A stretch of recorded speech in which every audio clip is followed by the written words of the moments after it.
Good evening, visitors. Welcome to the library. Let me just hide my collaboration overview there. Awesome.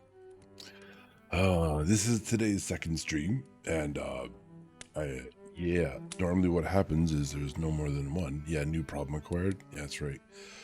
StreamerBot has a lot of things that it has to be active for when we start stream to sort of do like reset first words and stuff, and then there's some other things.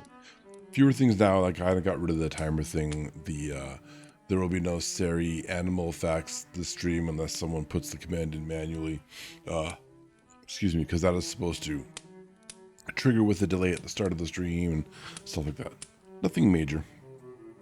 But I've done 2 collaborations now, and it seems as though the folk I know anyhow prefer to use reactive PNGs from Discord. I guess this is a thing because processor power is precious, and I guess that's a fair thing to do. I do kind of wonder if anyone I know still uses any kind of tool where you just kind of pipe in your friend's avatar, even if it's on a bit of a delay, I suppose. Or what's the other thing? Maybe like, is that the VTS collaboration tool? Because I know VTS has a collaboration feature. Twitch does too. We use part of that, but it doesn't like it does. Twitch has the audio sharing. It has a voice chat. I think we didn't use that. We used Discord in order for the reactive PNGs, which makes sense. But the Twitch sharing thing perhaps just feeds each other a video feed. Perhaps, I don't know. I haven't tried. I want to try it. I don't know if I have anyone to try it with though. So who knows? Maybe it's not a mature product and it's kind of really buggy or laggy or something, or just drains too many resources on each streamer's computer. There are lots of things to consider. There are a lot of functions happening right now. OBS is spitting out a lot of bandwidth too, so bandwidth is probably a bottleneck, if you will, a choke point. Make Angry try it. Yeah, I kind of might bully him into doing it a little bit, even if we sort of like fail at first. It's okay to fail. These are test streams, right? This is what it's for. So I might see if I can't get him to do that. That's going to be tomorrow morning, PDT. I think we're doing 9 a.m. PDT stuff again. I'm going to have to ask him. I forget what we're playing. It's probably either DRG or Satisfactory. So I guess we'll find out. Talk to him later. It's Friday morning. It's not Thursday today. Well, that's nice. This week has gone by really fast. So fast. Between the copious amounts of streaming and the vet visits we've suddenly have to we have had to attend to, which is wonderful that we've been able to get in so quickly. We went from one vet visit to a surgery, like one visit yesterday, to a surgical visit today, and we'll be picking up Gwen tomorrow morning, and then she will be a funny smelling kitty cat until we take her back to get the stitches out. Apparently, which is going to take 2 visits as well. So poor Mamie, like, Gwen's going to be out of it. She's going to be uncomfortable. We have painkillers for her. We have pain meds. The poor thing. But Mamie's also going to be suffering as well. Just because her sister will not be the sister that she is familiar with, and that is very stressful for kitty cats. In the end, it will be fine. They will be back to whatever normal is for them, and back to snuggling and co-grooming. I'm confident of that. We just have to wait. We just have to wait a week or 3. Everything will be fine. I'm okay with that. I'm happy with that. It's going to be a little stressful until then. Just a little stressful. Today, in Space Marine 2 news, because that's what everyone here is for, Space Marine 2 news, right? It's a reading stream, but you're here for the news on Space Marine. I finished leveling up, finally, the Stoker bolter rifle. I thought I had that finished. Same with the last Fusel. I guess I'd never played sniper as much as I thought I had, but I thought I had the weapons finished. These are not even the new weapons. These are the older weapons, but here we are, working on that Inferno pistol as well. Well, I wasn't actually. Now I'm waiting for, I might put that onto the Vanguard. I can play the Vanguard next, I think. And he has access to that weapon as well, that sidearm. We might do that.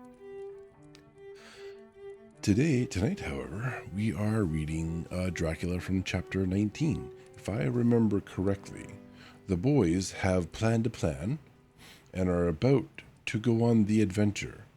They were about to head out after telling Mina that she couldn't attend because she's a girl and might want to have some other priorities later in life. But of course, none of them could say, "You're going to make babies later." So, that probably wouldn't be proper etiquette, perhaps. Yeah. And now we go, and now we will see how the plan goes, yes. But first, we had to pause and stop for a brief visit with one of the patients in the asylum. A lunatic is apparently the politically correct label at the time for such a patient. And it was a terribly ominous, a very ominous visit. I don't understand why this fellow is part of the story. He's like, I think, part of the natural environment, but like the human instinctual reaction to the presence of Dracula. That's kind of how I kind of see him. He is, Dracula is his master, but Dracula does he care about a patient in an asylum? Is that part of his MO? Like, this does not ring a bell to me. So I'd be interested to know if this has anything more, if there's any deeper relationship between, what is his name? Renfield, right? Or Renfeld? I'm going to call him Renfield. Sounds cooler. Renfield and Dracula. Is there more than just Renfield is insane, therefore has this adulation of, the master of undead, whom he has no sane way of understanding is outside the wall? In the house across the road? I guess we'll find out. Perhaps he is just there to throw red flags on top of us all over the place. Yes. Just this. And adjust this. Can I adjust this? Oh, there we go. Adjust that. Cool. Now I look bigger, and that's made no difference to the stream whatsoever. Excellent.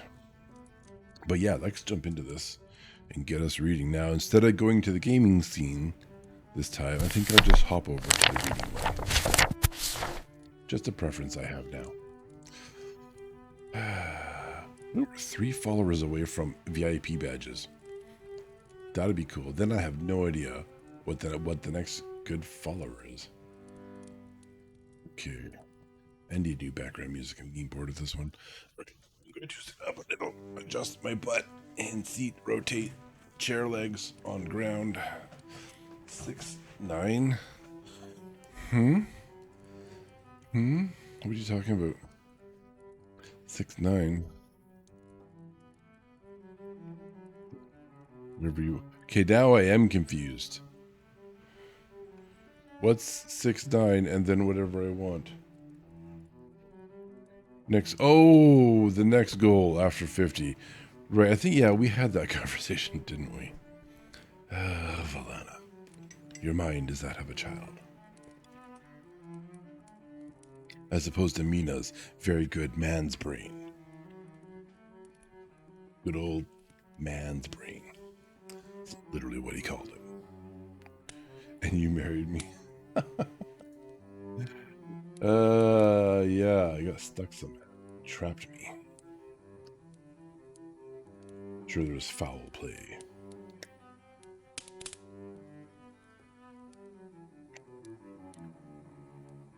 All right, let's see. Let's get started. Chapter 19. Jonathan Harker's Journal. Maybe I should adjust the height of my desk or something someday. 1 October, 5 a.m. I went with the party to search with an easy mind, for I think I never saw Mina so absolutely strong and well. I am so glad that she consented to hold back and let us men do the work. Somehow it was a dread to me that she was in this fearful business at all. But now that her work is done, and that it is due to her energy and brains and foresight that the whole story is put together in such a way that every point tells, she may well feel that her part is finished, and that she can henceforth leave the rest to us. We were, I think, all a little upset by the scene with Mr. Renfield. When we came away from his room, we were silent till we got back to the study. Then Mr. Morris said to Dr. Seward, Say, Jack, if that man wasn't attempting a bluff, he is about the sanest lunatic I ever saw. I am not sure, but I believe that he had some serious purpose, and if he had, it was pretty rough on him not to get a chance.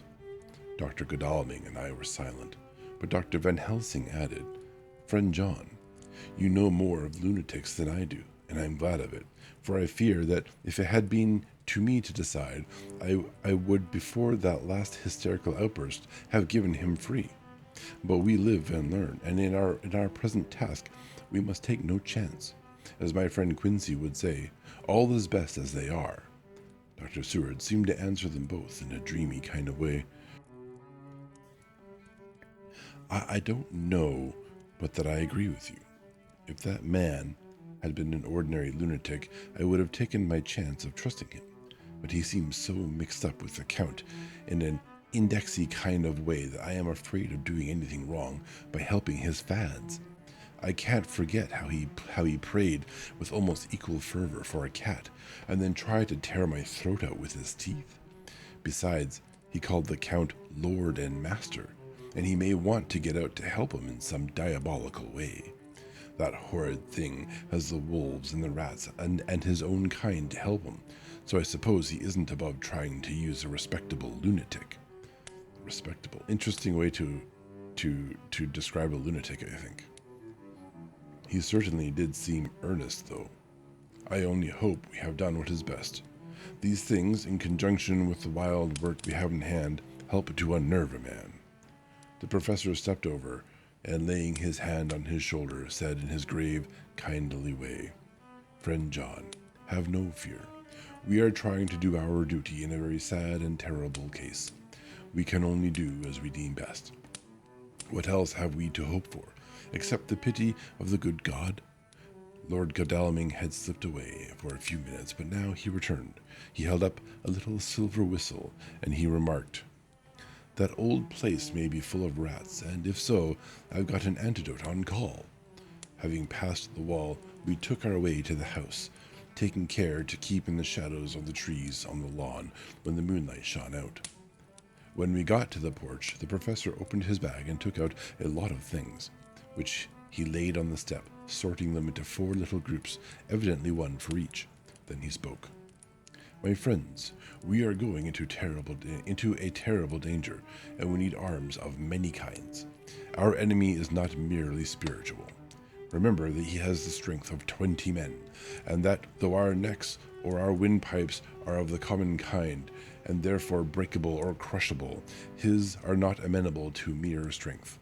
A stronger man, or a body of men more strong in all than him, can at certain times hold him, but they cannot hurt him, as we can be hurt by him.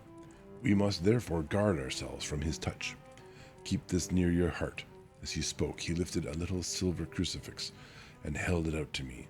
I, being nearest to him, put these flowers round your neck. Here, he handed me a wreath of withered garlic blossoms. For other enemies more mundane, this revolver and this knife, and for aid and all, these so small electric lamps, which you can fasten to your breast, and for all, and above all the last, this, which we must not desecrate needless. It was a portion of sacred water, of sacred wafer, which he put in an envelope and handed to me. Each of the others was similarly equipped. Now, he said, Friend John, where are the skeleton keys? If so, that we can open the door, we need not break house by the window, as before at Miss Lucy's. That's right, they had to break into Lucy's. What an interest, so I keep comparing this to D&D, right? Next time I play D&D, and the DM tells me that no, all that stuff that you just bought for like 3 silver pieces is worthless, I'm going to bring this story up, said please refer to chapter 19 of the original lore, and yeah, take that, and then I'm sure I'll win. Dr. Seward tried 1 or 2 skeleton keys, his mechanical dexterity as a surgeon standing him in good stead. Presently, he got one to suit.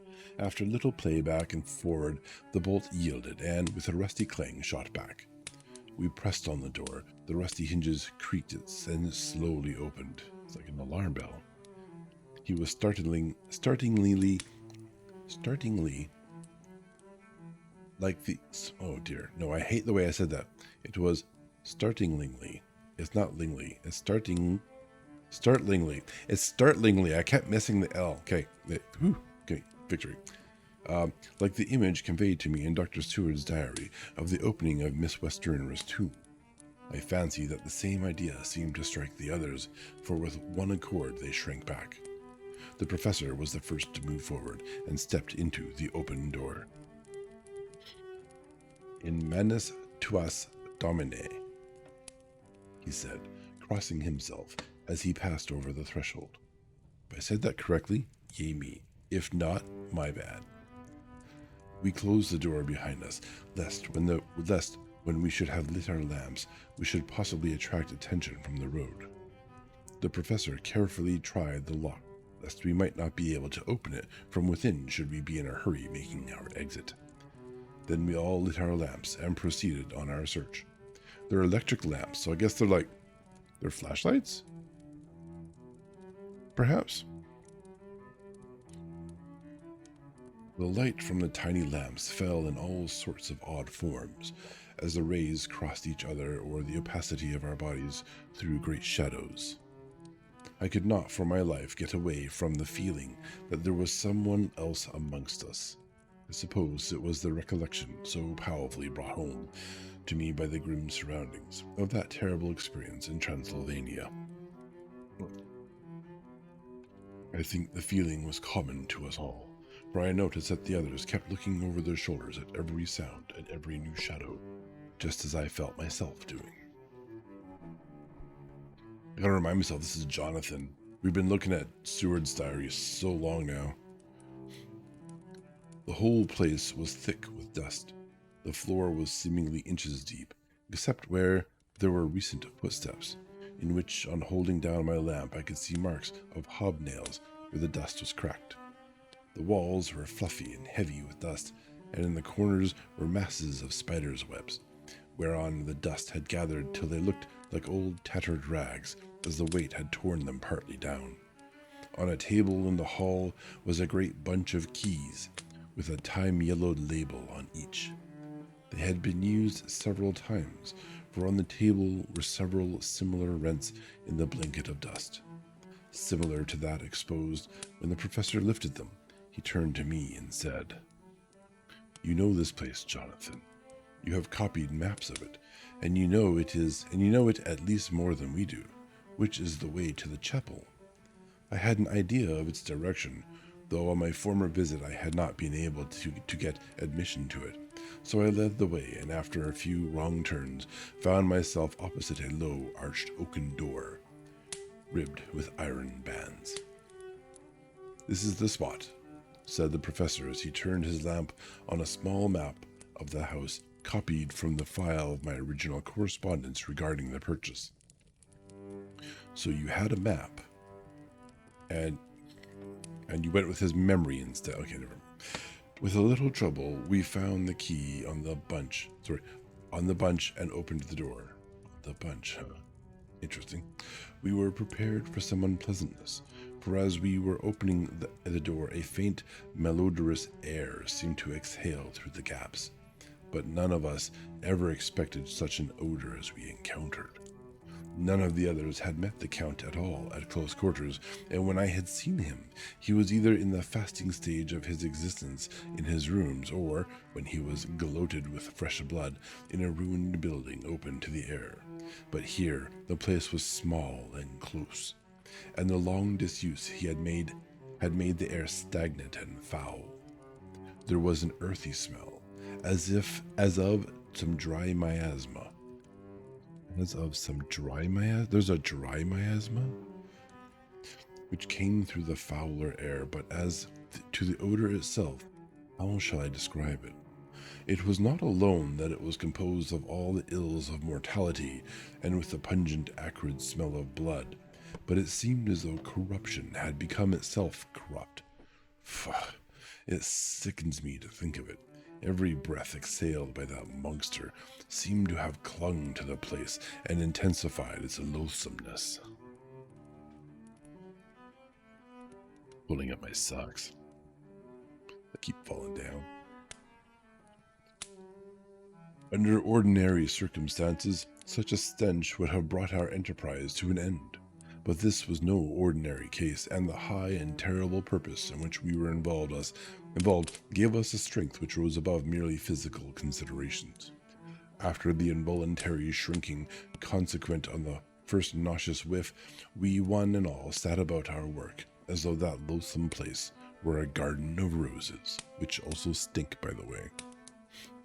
By the way, going into places like this is actually dangerous if there hasn't been proper ventilation. You can go into a place with something called dead air, and it's basically air that's been deoxygenated. You go down there and you think you're breathing just fine, you will die in seconds. It's not a matter of choking off oxygen to your brain.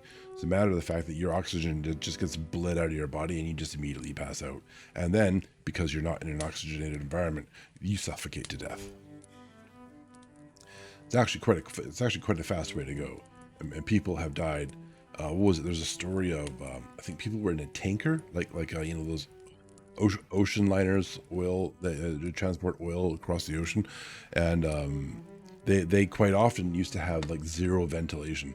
And someone went down there once, and I don't even know who or what or where or why, but or what company it was. They'd go down there and they would just fall over and pass out.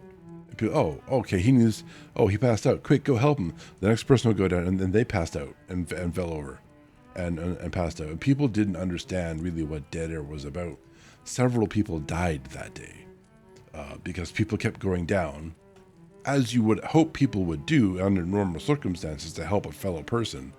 And so super, super deadly. We have a space at the university that's kind of like this, under sort of an elevator in one of our bigger meeting rooms, and it has a little accessibility elevator in that room, and there's a space underneath the elevated area, but it doesn't have proper ventilation.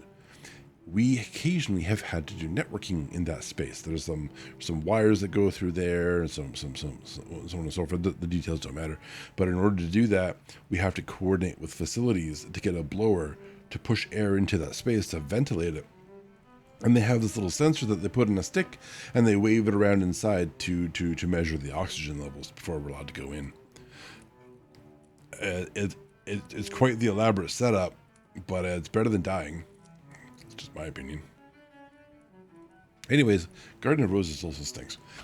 We made an accurate examination of the place, the professor saying as we began, "The first thing is to see how many of the boxes are left.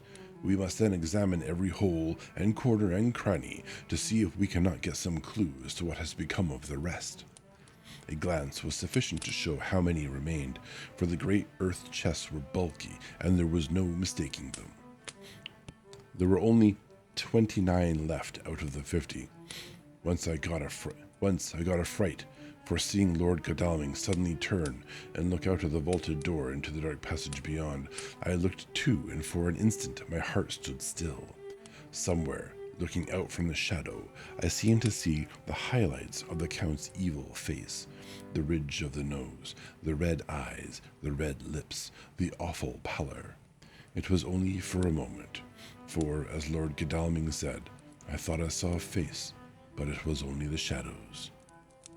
Red flag. And resumed his inquiry. I turned my lamp in the direction and stepped into the passage. There was no sign of anyone, and as there were no corners, no doors, no aperture of any kind, but only found the solid walls of the passage, there could be no hiding place even for him. I took it that fear had helped imagination, and said nothing. A few minutes later, I saw Morris step suddenly back from a corner, which he was examining. We all followed his movements with our eyes, for undoubtedly some nervousness was growing on us, and we saw a whole mass of phosphorescence, which twinkled like stars. We all instinctively drew back. The whole place was becoming alive with rats. For a moment or two we stood appalled, all save Lord Godalming, who was seemingly prepared for such an emergency. Rushing over to the great iron-bound oaken door, which Dr. Seward had described from the outside, and which I had seen myself, he turned the key in the lock, drew the huge bolts, and swung the door open. Then, taking his little silver whistle from his pocket, he blew a low, shrill call. It was answered from behind Dr. Seward's house by the yelping of dogs, and after about a minute, 3 terriers came dashing around the corner of the house. Unconsciously, we had all moved towards the door, and as we moved, I noticed that the dust had been much disturbed. The boxes which had been taken out had been brought this way. But even in the minute that had elapsed, the number of the rats had vastly increased. They seemed to swarm over the place all at once, till the lamplight, shining on their moving dark bodies and glittering baleful eyes, made the place look like a bank of earth set with fireflies. The dogs dashed on, but at the threshold suddenly stopped and snarled, and then, simultaneously lifting their noses, began to howl in most lugubrious fashion. The rats were multiplying in thousands, and we moved out. Lord Godalming lifted one of the dogs and, carrying him, placed him on the floor. The instant his feet touched the ground seemed to recover. This is the ground. I'm going to assume he meant the hound? Seemed to recover his courage and rushed at his natural enemies. They fled before him so fast that before he had shaken the life out of a score, the other dogs, who had by now been lifted in the same manner, had but small prey ere the whole mass had vanished. I guess they didn't get very much. Poor guys. Poor boys. Poor doggos. With their going, it seemed as if some evil presence had departed. The dogs frisked about and barked merrily as they made sudden darts at their prostrate foes, and turned them over and tossed them in the air with vicious shakes. They're playing with their food. We all seemed to find our spirits rise. Whether it was the purifying of the deadly atmosphere by the opening of the chapel door, or the relief which we now experienced by finding ourselves in the open, I know not. But most certainly the shadow of the dread seemed to slip from us like a robe, and the occasion of our coming lost something of its grim significance, though we did not slacken a whit in our resolution. We closed the outer door, and barred and locked it, and bringing the dogs with us, began our search of the house. We found nothing throughout except dust in extraordinary proportions, and all untouched save for my own footsteps, which I had made my first visit. Never once did the dogs exhibit any symptom of uneasiness, and even when we returned to the chapel, they frisked about as though they had been rabbit hunting in a summer wood. The morning was quickening in the east. When we emerged from the front, Dr. Van Helsing had taken the key of the hall door from the bunch and locked the door in orthodox fashion, putting the key into his pocket when he had done. So far, he said, our night has been eminently successful. No harm has come to us such as I feared might be, and yet we have ascertained how many boxes are missing. More than all, I do rejoice that this, our first, and perhaps our most difficult and dangerous, step has been accomplished, without the bringing thereunto our most sweet Madam Mina, or troubling her waking or sleeping thoughts with sights and sounds and smells of horror, which she might never forget. Interesting thing to bring up at this moment. One lesson, too, we have learned, if it be allowable to argue a particularity. That should be an L. Particularity. Okay. That the brute beasts which are to the Count's command are yet themselves not amenable to his spiritual power. For look, these rats that would come to his call, just as from his castle top he summoned the wolves to your going, and to that poor mother's cry, though they come to him, they run pell-mell from the so little dogs of my friend Arthur. We have other matters before us, the other dangers, other fears, that the monster, he has not used his power over the brute world. Oh dear, I hate this so much. He has not used his power over the brute world for the only or the last time tonight. Okay, he's not done yet, is what he's saying. So be it that he has gone elsewhere. Good. It has given us opportunity to cry check in some ways in this chess game. which we play for the sake of human souls. And now let us go home. The dawn is close at hand, and we have reason to be content with our first night's work. It may be ordained that we have many nights and days to follow. If full of peril, we must go on, and from no danger shall we shrink. How about you do the search in the daytime? Isn't it kind of dumb, like really dumb, to go in the nighttime? Is that just a me thing? I feel like that's a reasonable thing to think. Even Jonathan knew better when he was in the castle.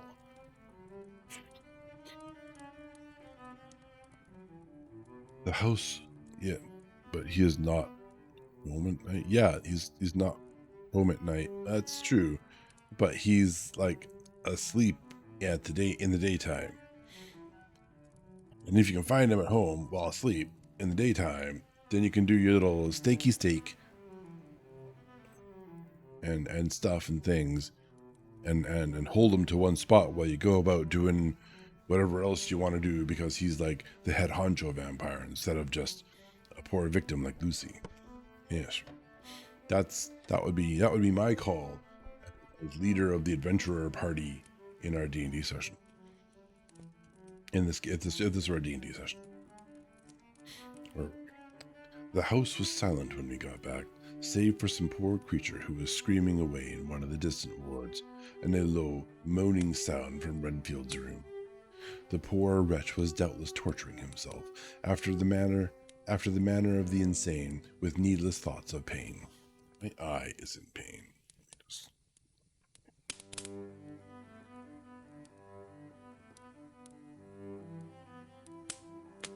No, I do not want to play Curse of Strahd. That one scares me.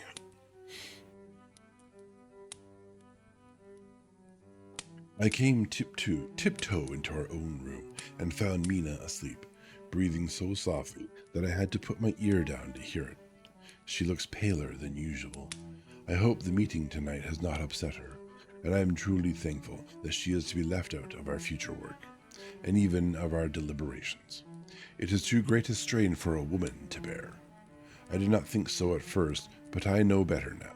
Therefore, I am glad that it is settled. Well, good, as long as we have proof. Well, women are so damn weak. There may be things which would frighten her to hear, and yet to conceal them from her might be worse than to tell her if once she suspected that there was any concealment. Henceforth, our work is to be a sealed book to her, till at least such time as we can tell her that all is finished, and the earth free from a monster of the netherworld. I dare say it will be difficult to begin to keep silence after such confidence as ours, but I must be resolute, and tomorrow I shall keep dark over tonight's doings, and shall refuse to speak of anything that has happened. I rest on the sofa, so not disturb her. You're a horrible person, Jonathan.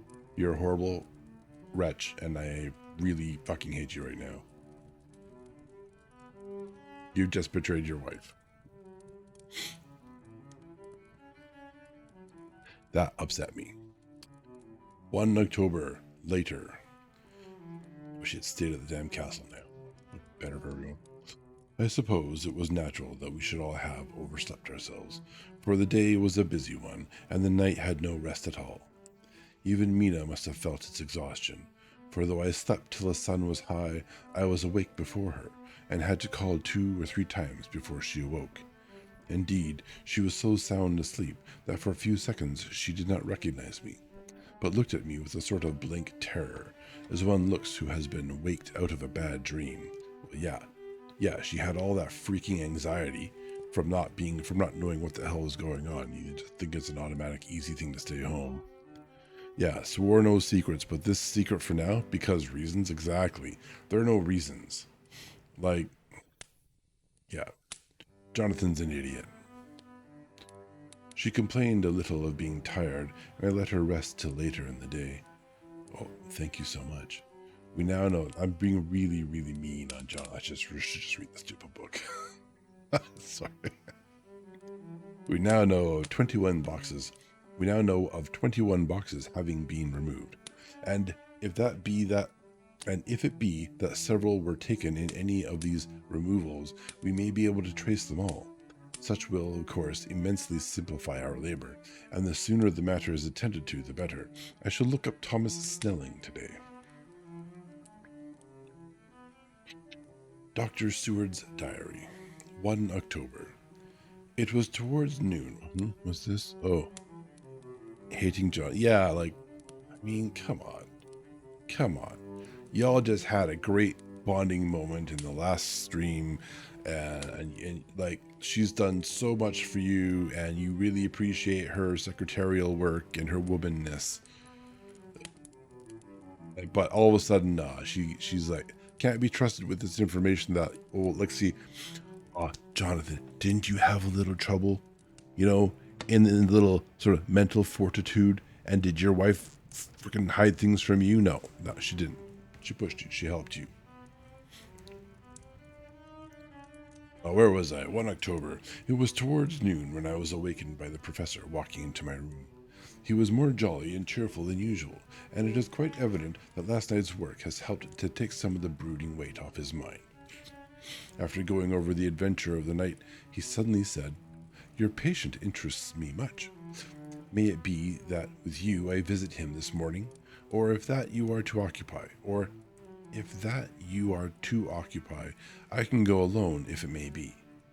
It is a new experience to me to find a lunatic who talked philosophy and reason so sound. I had some work to do, which pressed, so I told him that if he could go alone, I would be glad, as then I should not have to keep him waiting. So I called an attendant and gave him the necessary instructions. Before the professor left the room, I cautioned him against getting any false impression of my patient. But, he answered, I want him to talk of himself and of his delusion as to consuming alive things. He said to Madame Mina, as I see in your diary of yesterday, that he had once had such a belief. Why do you smile, friend John? Excuse me. But the answer is here. I laid my hand on the typewritten matter. When our sane and learned lunatic made that very statement of how he used to consume life, his mouth was actually nauseous with the flies and spiders which he had eaten just before Mrs. Harker entered the room. Van Helsing smiled in turn. Good, he said. Your memory is true, friend John. I should have remembered. And yet it is thus very obliquely.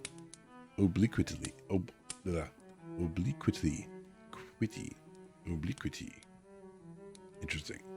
And yet it is this very obliquity of thought and memory which makes mental disease such a fascinating study.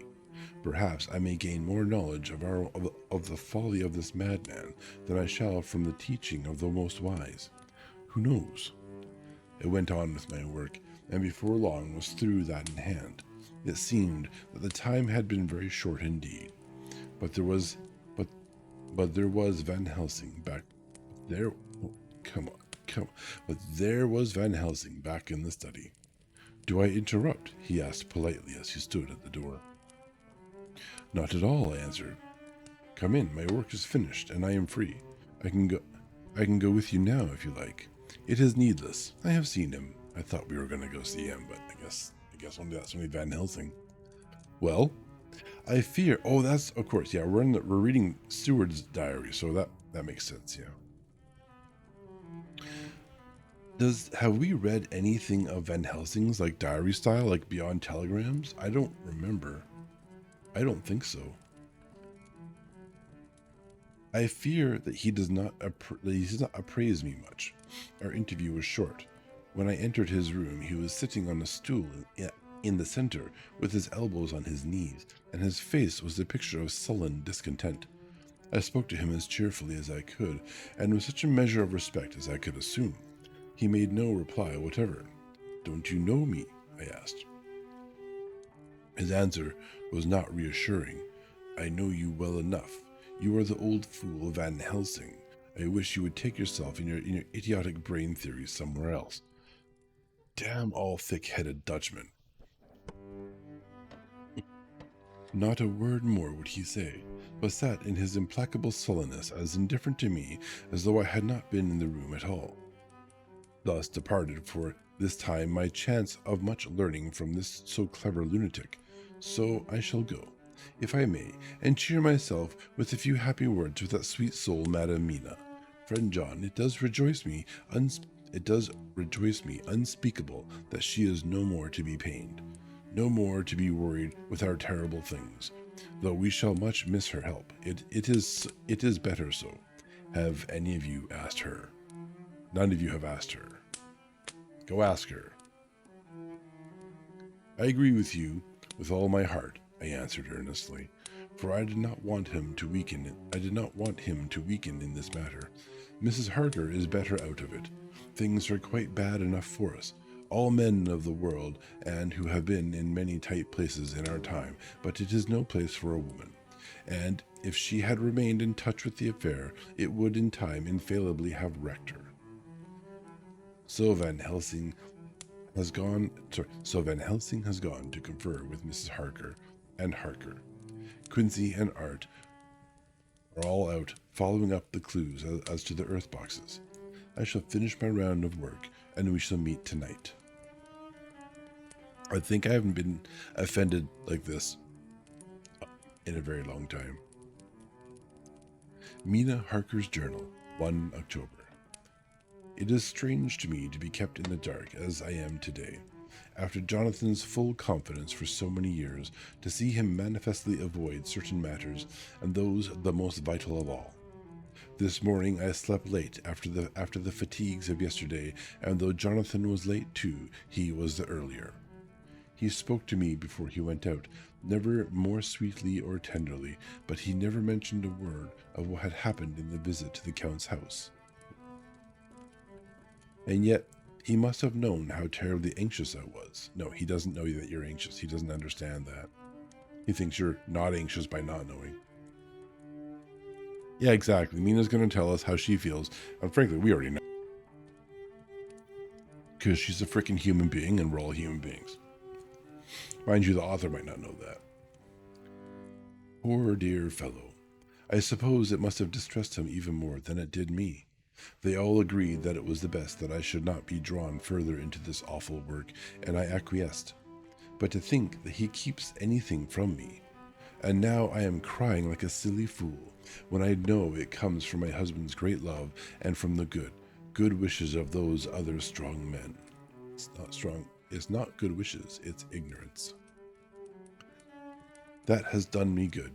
Well, someday Jonathan will tell me all, and lest it should ever be that he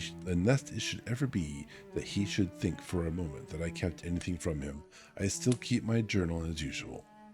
Then, if he has feared of my trust, I shall show it to him, with every thought of my heart put down for his dear eyes to read. I feel strangely sad and low-spirited today. I suppose it is the reaction from the terrible excitement. Show him this now. Show him that what you just wrote right now. Last night, I went to bed when the men had gone, simply because they told me to. I didn't feel sleepy, and I did feel full of devouring anxiety. I kept thinking over everything that has been sentences are upside down. I kept thinking over everything that has been ever since Jonathan came to see me in London, and it all seems like a horrible tragedy, with fate pressing on relentlessly to some destined end. Everything that one does seems, no matter how right it may be, to bring on the very thing which is most to be deplored. If I hadn't gone to Whitby, perhaps poor dear Lucy would be with us now. She hadn't taken to visiting the churchyard till I came, and if she hadn't come there in the daytime with me, she wouldn't have walked there in her sleep. And if she hadn't gone there at night and asleep, that monster couldn't have destroyed her as he did. No, why did I ever go to Whitby? There now, crying again. I wonder what has come over me today. I must hide it from Jonathan, for if he knew that I had been crying twice in one morning, I, who never cried on my own account, and whom has never caused to shed a tear. The dear fellow would fret his heart out. I shall put a bold face on, and if I do feel weepy, he shall never see it. I suppose it is one of the lessons that we poor women have to learn. Yes, you poor women. By the way, for the record, there's a lot of reacting tonight. This is the react part of Read and React. It's where I get to express my opinions and my thoughts and my feelings as we go. I can't quite remember how I fell asleep last night. I remember hearing the sudden barking of the dogs and a lot of queer sounds, like praying on a very tumultuous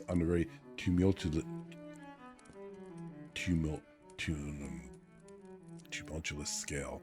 With that. And from Mr. Renfield's room, which is somewhere under this. And then there was silence over everything. Silence so profound that it startled me, and I got up and looked out of the window. All was dark and silent. The black shadows thrown by the moonlight seemed full of a silent mystery of their own. Not a thing seemed to be stirring, but all to be grim and fixed as death or fate, so that a thin streak of white mist that crept with almost imperceptible slowness across the grass towards the house seemed to have a sentience and a vitality of its own. I think that the digression of my thoughts must have done me good, for when I got back to bed, I found a lethargy creeping over me. I lay a while, but could not quite sleep, so I got out and looked out of the window again. The mist was spreading, and was now close up to the house, so that I could see it laying thick against the wall, as though it were stealing up to the windows. The poor man was more loud than ever, and though I could not distinguish a word he said, I could in some way recognize in his tones some passionate entreaty on his part. Then there was the sound of a struggle, and I knew that the attendants were dealing with him. I was so frightened that I crept into bed and pulled the clothes over my head, putting my fingers in my ears. I was not then a bit sleepy, at least so I thought, but I must have fallen asleep, for except dreams, I do not remember anything until the morning, when Jonathan woke me. I think that it took me an effort and a little time to realize where I was, and that it was Jonathan who was bending over me.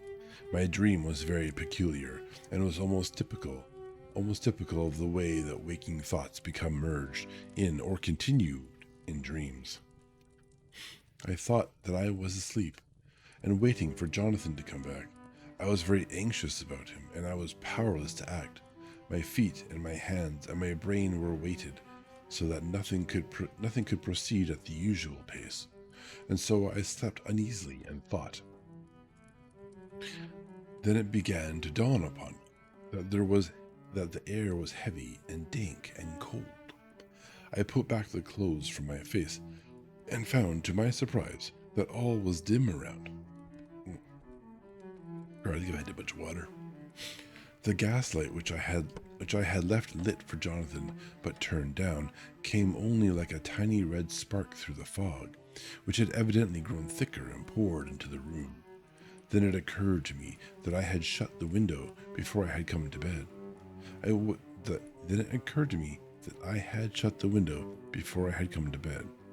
I would have gone out to make certain on the point, but some leaden lethargy seemed to chain my limbs and even my will. I lay still and endured. That was all. I closed my eyes, but could still see through my eyelids. It is wonderful what tricks our dreams play us, and how conveniently we can imagine. The mist grew thicker and thicker, and I could see now how it came in, for I could see it like smoke, or with the white energy of boiling water, pouring in, not through the window, but through the joinings of the door. It got thicker and thicker, till it seemed as if it became concentrated into a sort of pillar of cloud in the room, through the top of which I could see the light of the gas shining like a red eye.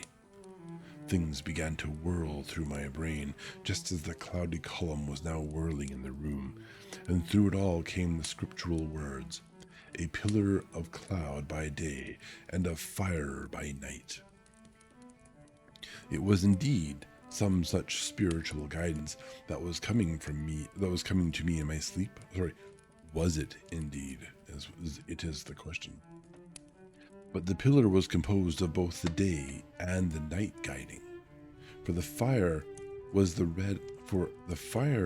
the red eye, which at the thought got a new fascination for me, till, as I looked, the fire divided, and seemed to shine on me through the fog like two red eyes, such as Lucy told me of in her momentary mental wandering when on the cliff. The dying sunlight struck the windows of St. Mary's Church. Suddenly the horror burst upon me that it was thus that Jonathan had seen those awful women growing into reality through the whirling mist in the moonlight. And in my dream I must have fainted, for all became black darkness. The last conscious effort which imagination made was to show me a livid white face bending over me out of the mist. I must be careful of such dreams, for they would unseat one's reason if there were too much of them. I would get Dr. Van Helsing or Dr. Seward to prescribe something for me, which would make me sleep, only that I fear to alarm them. Such a dream at the present time would become woven into their fears for me. Tonight I shall strive hard to sleep naturally. If I do not, I shall tomorrow night get them to give me a dose of chloral. That cannot hurt me for once, and it will give me a good night's sleep. Last night tired me more than if I had not slept at all. 2 October, 10 p.m. Last night I slept, but did not dream. I must have slept soundly, for I was not waked by Jonathan coming to bed, but the sleep has not refreshed me. For today I feel terribly weak and spiritless. I spent all yesterday trying to read or laying down dozing. In the afternoon, Mr. Renfield asked if he might see me. Poor man, he was very gentle, and when I came away, he kissed my hand and bade God bless me. Some way it affected me much. I am crying when I think of him. This is a new weakness, of which I must be careful. Jonathan would be miserable if he knew I had been crying. He and the others were out till dinner time, and they all came in tired. I did what I could to brighten them up, and I suppose that the effort did me good, for I forgot how tired I was. After dinner, they sent me to bed, and all went off to smoke together. As they said, but I knew... Sorry. My brain's starting to dwell on the fact that they sent her to bed. Oh, dear. After dinner, they sent me to bed, and all went off to smoke together, as they said, but I knew that they wanted to tell each other what had occurred to each during the day. I could not see from Jonathan's manner that he had something important to communicate. I was not so sleepy as I should have been, so before they went I asked Dr. Seward to give me a little opiate of some kind, as I had not slept well the night before. He very kindly made me up a sleeping draught, which he gave to me, telling me that it would do me no harm, as it was very mild. I have taken it, and am waiting for sleep, which still keeps aloof. I hope I have not done wrong, for as sleep begins to flirt with me, a new fear comes, that I may have been foolish in thus depriving myself of the power of waking. I might want it. Here comes sleep. Good night. So apparently she was awake enough to keep writing, though. So here's the thing. Opiates should not be taken so casually. Sleeping. Good Lord. Thankfully, we have better things today these days, I think. We do, in theory, have an ad starting in a minute and a half. Gwen will probably tell us half a minute that's going to happen. We are at the end of a chapter, so we might take a break here. I'm not going to trigger the ads early because that'll just foul Twitch up. But yeah, I suspect, and don't tell me if I'm right or wrong, but Lana, that's for you, that Mina is perhaps either paranoid about what happened to Lucy, or is perhaps, of course, the next victim, the next damsel in distress, if you will. And this lack of communication between her, Jonathan, and the rest will be their undoing. And we have ads in 1 minute, and good lord, could you please stop not working? Here we are. Let's just go. Chapter 20. XX, as they used to call it. Jonathan Harker's Journal. 1 October evening. I found Thomas Snelling. Actually, well, I'm going to it's the throat spray thing. Sorry, Jonathan also uses throat spray.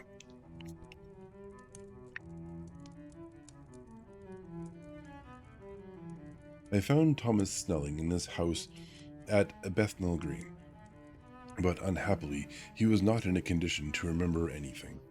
The very prospect of beer which my expected coming had opened to him had proved too much, and he had begun too early on his expected debauch. I learned, however, from his wife, who seemed a decent poor soul, that he was only the assistant to Smollett, who of the two mates was the responsible person.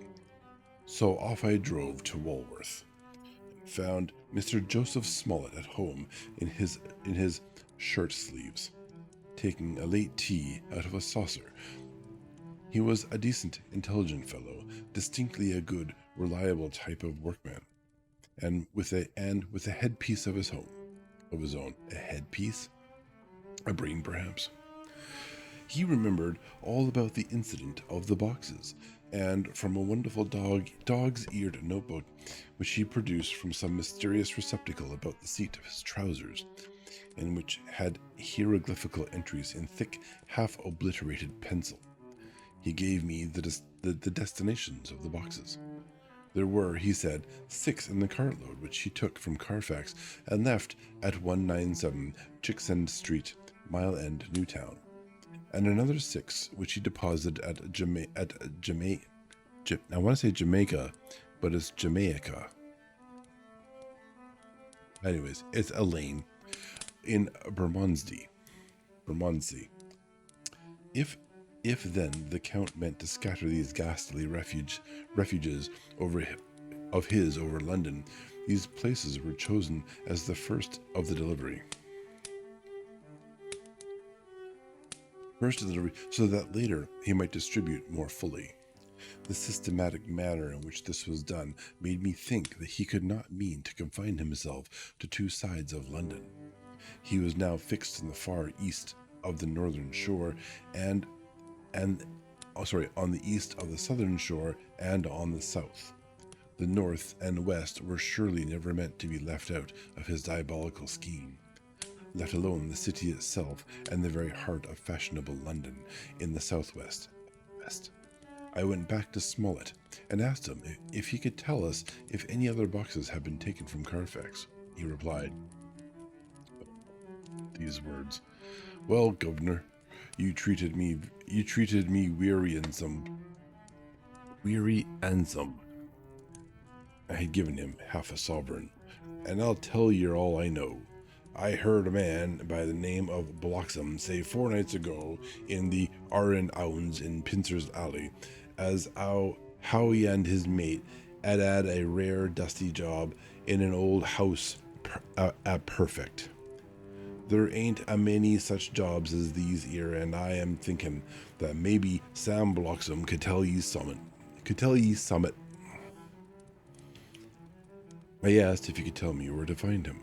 I told him that if he could get me the address, it would be worth another half sovereign to him. So he gulped down the rest of his tea and stood up, saying that he was going to begin the search then and there.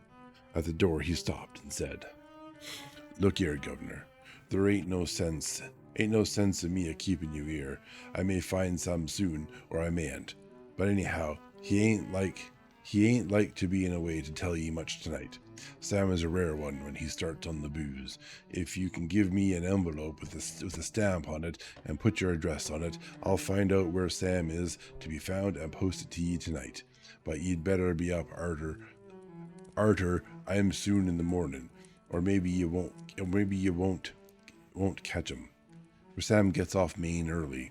Never mind the booze the night afore."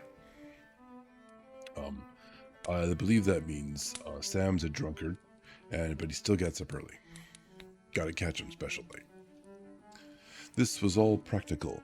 So one of the children went off with a penny to buy an envelope and a sheet of paper, and to keep the change. When she came back, I addressed the envelope and stamped it, and when Smollett had again faithfully promised to post the address when found, I took my way to home. We're on the track anyhow. I am tired tonight and want sleep. Mina is fast asleep and looks a little too pale. Her eyes look as though she had been crying. Poor dear. I've no doubt it frets her to be kept in the dark, and it may make her doubly anxious about me and the others. But it is best as it is. You just literally contradicted yourself, friend, but okay. It is better to be disappointed and worried in such a way now than to have her nerve broken.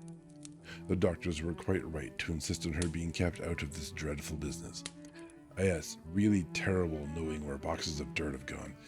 It must be firm, for on me this particular burden of silence must rest. It doesn't, that's a choice. I shall not ever enter on the subject with her under any circumstances, because you're selfish. Indeed, it may not be a hard task after all, for she herself has become reticent on the subject, and has not spoken of the Count or his doings ever since we told her of our decision. Because she, in her foolishness, is trying to be considerate, and in so forth is being self-destructive. 2 October evening. A long and trying and exciting day.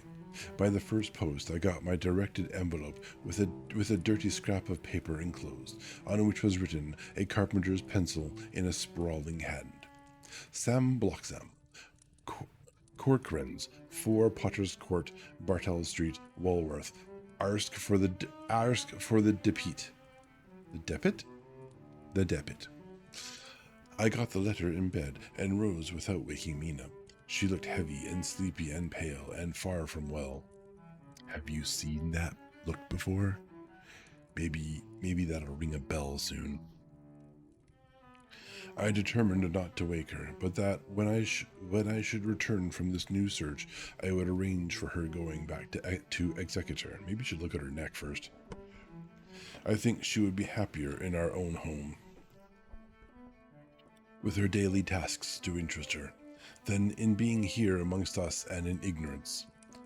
She's still going to be in ignorance, only she's going to be, further away from potential sources of news to satisfy the ignorance. Good Lord. I only saw Dr. Seward for a moment and told him where I was off to, promising to come back and tell the rest so soon as I should have found out anything. I drove to Walworth and found with some difficulty Potter's Court. Mr. Smollett's spelling misled me, as I asked for Potter's Court instead of Potter's Court. It's 1 T instead of 2 T's, or there's supposed to be 2 T's, I guess.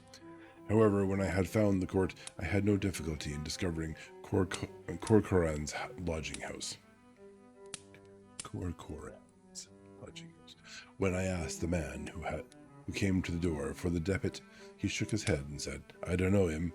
There ain't no such a person here.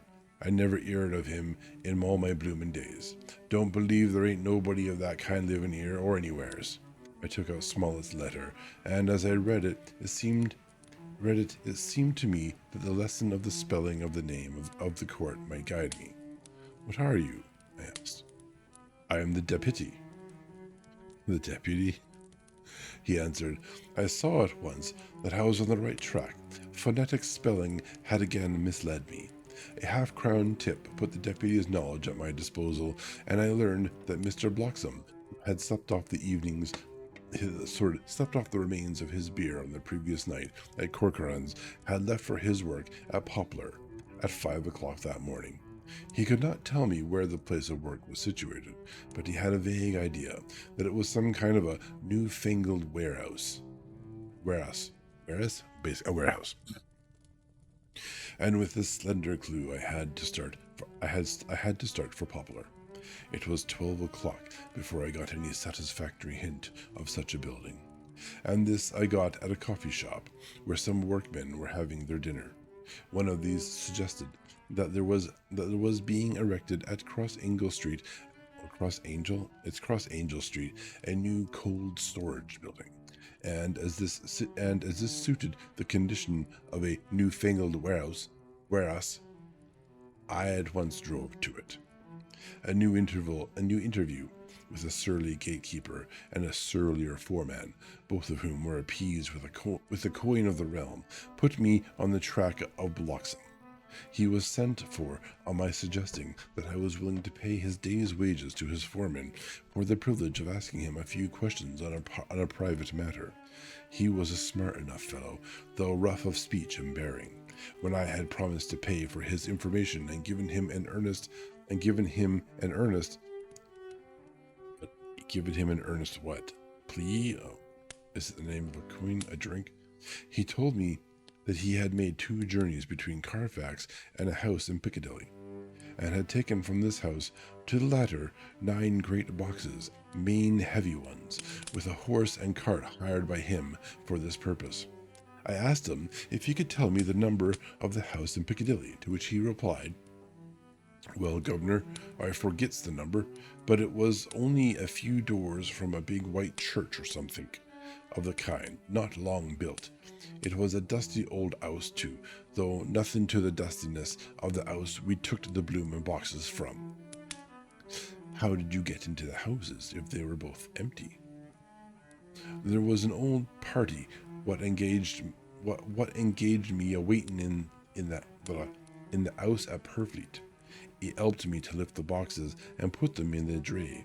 Curse me, but he was the strongest chap I ever struck, and him an old feller with a white mustache, one that thin you would think he couldn't throw a shader. A shatter? Probably a shatter. How this phrase thrilled. Why, he took up his end of the boxes like they was pounds of tea, and me a puffin' and a blowin' before I could upend mine anyhow. And I am no chicken neither." "How did you get into the house in Piccadilly?" I asked. "He was there too. He must have started off and got there afore me, for when I rung of the bell, he came and opened the door himself and helped me to carry the boxes into the hall." "The whole 9? I asked. "Yes. There was 5 in the first load and 4 in the second. It was main dryer work, and I don't so well remember how I got home." I interrupted him. Okay, he doesn't remember how he got home. That's interesting.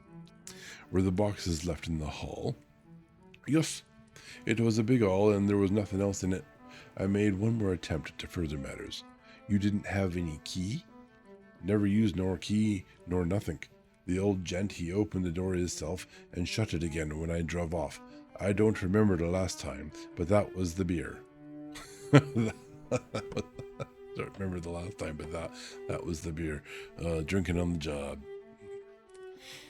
"And you can't remember the number of the house?" "No, sir. But you needn't have no difficulty about that. It's a iron with a stone front with a bow on it, and I steps up to the door. I know them steps. I haven't had to carry the boxes up with 3 loafers, but come round to earn a copper. The old gent give them shillings, and they seein' they got so much, they wanted more. But he took one of them by the shoulder and was like to throw him down the steps, till a lot of them went away cussin'. I thought that with this description I could find the house. So having paid my friend for his information, I started off for Piccadilly. I had gained a new painful experience. The Count could, it was evident, handle the earth boxes himself. If so, time was precious, for now that he had achieved a certain amount of distribution, he could, by choosing his own time, complete the task unobserved. At Piccadilly Circus, I discharged my cab and walked westward. Beyond the Junior Constitutional, I came across the house described, and was satisfied that this was the next of the lairs arranged by Dracula. The house looked as though it had been long untenanted, unoccupied. The windows were encrusted with dust, and the shutters were up. All the framework was black with time, and from the iron the paint had mostly scaled away. It was evident that up to lately there had been a large notice board in front of the balcony. It had, however, been roughly torn away, the uprights which had supported it still remaining.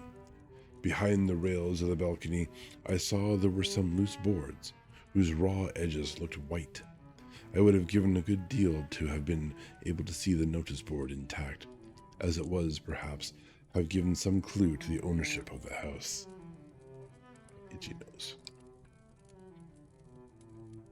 I remembered my experience of the investigation and purchase of Carfax, and I could not but feel that I could find the former owner there might be some means discovered.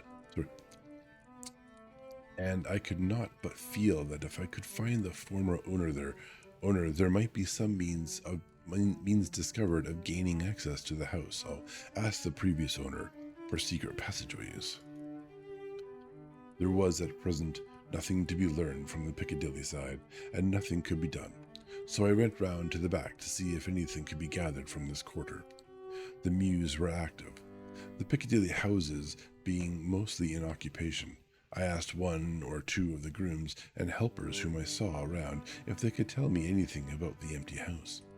One of them said that he had heard it had lately been taken, but he couldn't say from whom. He told me, however, that up to very lately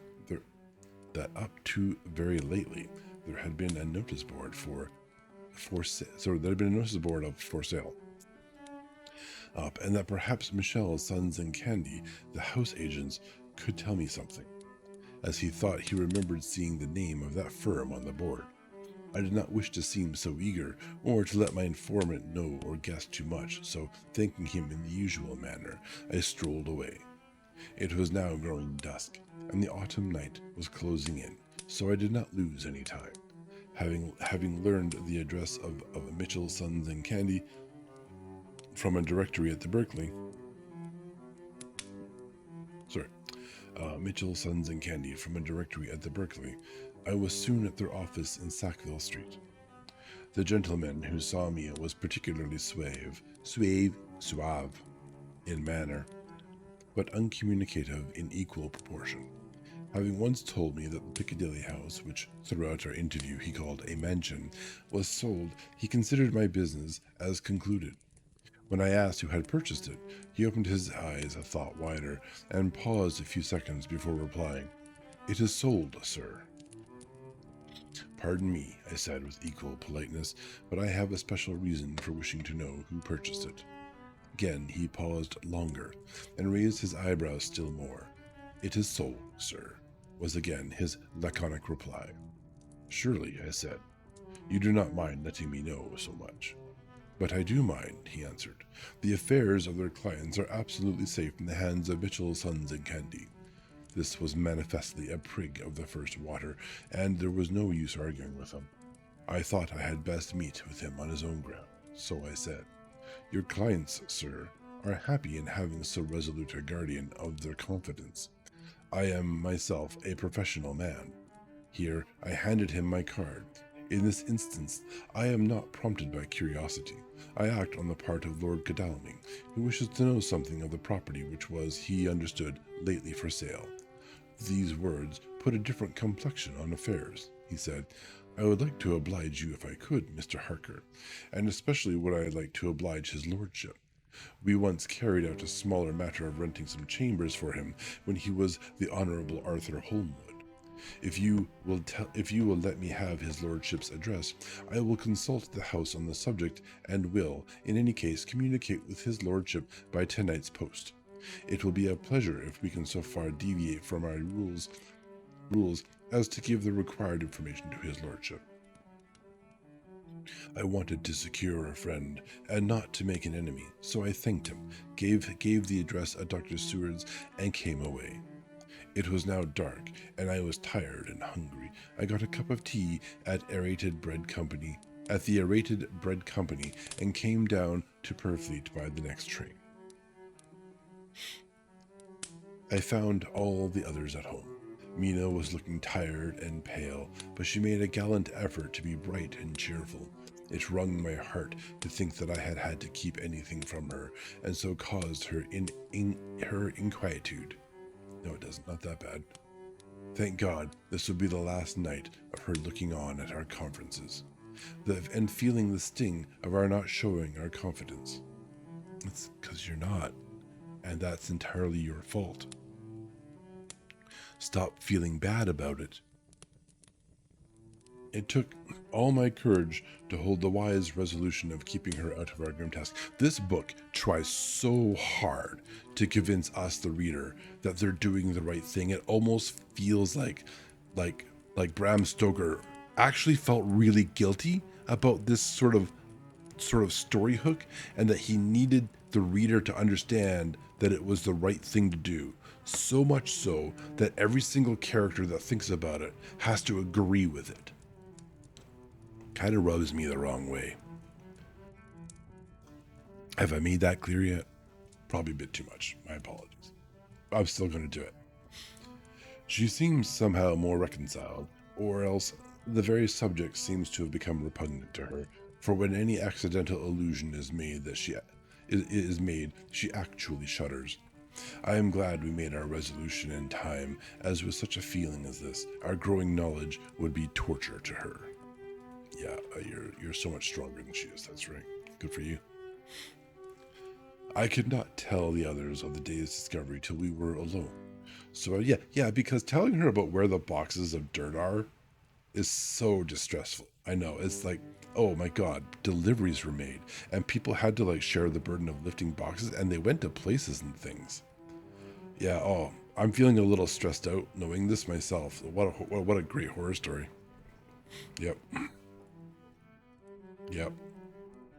This is only chapter 2, right, for the night. Yeah. Where the hell was I? I could not tell the others of the day's discovery until we were alone, because the women folk were nearby. So after dinner, followed by a little music to save appearances even amongst ourselves, because that's guilt. That's guilt. That's so much guilt. I took Mina to her room and left her to go to bed. Yeah, because she's a child. Yep. The dear girl was more affectionate with me than ever, and clung to me as though she would detain me. But there was much to be talked of, and I came away. Thank God the ceasing of telling things has made no difference between us. But it has. You are fooling yourself if you think that hasn't made a difference. Quite telling to everyone. Except you, apparently. Also, has no one checked her neck? I mean, I guess this is the same period of time being seen from multiple people's points of view. That's a little different. Yeah, she's acting different, and you are ignoring it. Yeah.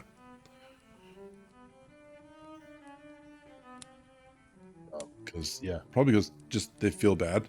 They think that maybe what they're doing is causing all the little changes in behaviors. Oh, it's what a coincidence that the hysterical female is feeling distressed because of what we are doing. Kind of, in a sense, yes. But also because she's probably being preyed upon by Dracula at this point. When I came down again, I found the others all gathered round the fire in the study. In the train, I had written my diary so far and simply read it off to them as the best means of letting them get abreast of my own information. When I had finished, Van Helsing said, "This has been a great day's work, friend Jonathan. Doubtless we are on the track of the missing boxes. If we find them all in that house, then our work is near the end. But if there be some missing, we must search until we find them. Then shall we make our final coup and hunt the wretch to his real death." We all sat silent a while, and all at once Mr. Morris, "Hang on a minute. Did you do anything with the boxes of dirt in the house across the road? Or are you just locating them?" Because the problem with just locating them is if you don't do anything about them right away, Dracula could just move them again. Oh, they found my boxes of dirt. I guess I better move the dirt. And every time you delay, they're just locating them. I get the feeling they should be doing something about them, like, I don't know, hollowifying them, I guess. Dr. Van Helsing has spoken. Oh, sorry, no, we all sat silent a while, and all at once Mr. Moore spoke. "Say, how are we going to get into that house?" "We got into the other," answered Lord Godalming quickly. "But Art, this is different. We broke into that. We broke house at Carfax, but we had night and a walled park to protect us. It will be a mighty different thing to commit burglary in Piccadilly, either by day or night. I confess I don't see how we are going to get in unless that agency duck can find us a key of some sort. Perhaps we shall know when you get his letter in the morning. Lord Godalming's brows contracted, and he stood up and walked about the room. By and by, he stopped and said, turning from one to another of us, "Quincy's head is level. This burglary business is getting serious. We got off once all right, but we have now a rare job on hand, unless we can find the Count's key basket." Count's key basket. As nothing could well be done before morning, and as it would be at least advisable to wait till Lord Godalming should hear from Mitchell's, we decided not to take any active step before breakfast time. For a good while we sat and smoked, discussing the matter in its various lights and bearings. I took the opportunity of bringing this diary right up to the moment, and am very sleepy, and shall go to bed. Just a line. Mina sleeps soundly, and her breathing is regular. Her forehead is puckered up into little wrinkles, as though she thinks even in her sleep. She is still too pale, but does not look so haggard as she did in the morning. Tomorrow will, I hope, mend all this. She will be herself at home in Executor. But I am sleepy. Oh, the assumptions. Dr. Seward's Diary, 1 October. I am puzzled afresh about Renfield. His moods change so rapidly that I find it difficult to keep touch of them. And as they always mean something more than his own well-being, they form a more than interesting study. This morning, when I went to see him after his repulse of Van Helsing, his manner was that of a man commanding destiny. He was, in fact, commanding destiny, subjectively. He did not really care for any of the things of mere earth. He was in the clouds, and looked down on all the weaknesses and wants of us poor mortals. I thought I would improve the occasion and learn something, so I asked him, What about the flies these times? He smiled on me in quite a superior sort of way, such a smile as would have been the face of Malvolio, as he answered me, "The fly, my dear sir, has one striking feature. Its wings are typical of the aerial powers of the psychic faculties. The ancients did well when they typified the soul as a butterfly." I thought I would push his analogy to its utmost logically. So I said quickly, "Oh, so it is a soul you are after now, is it?" His madness foiled his reason, and a puzzled look spread over his face as, shaking his head with a decision which I had but seldom seen in him, he said, oh no, I want no souls. Life is all I want." Here he brightened up. "I am pretty indifferent about it at present. Life is all right. I have all I want. You must get a new patient, doctor, if you wish to study zoophagy. Zoophagy. Or zoophagi. It's now called zoophagi. To hell with this PH being sound stuff. This puzzled me a little, so I drew him on. "Then you command life. You are a god, I suppose." He smiled with an ineffably benign superiority. "Oh no, far be it from me to arrogate myself the attributes of the deity. I am not even concerned in his especially spiritual doings. If I may state my intellectual position, I am, so far as concerns things purely terrestrial, somewhat in the position which Enoch occupied spiritually." This was a poser to me. I could not at the moment recall Enoch's, oh dear God, apositeness.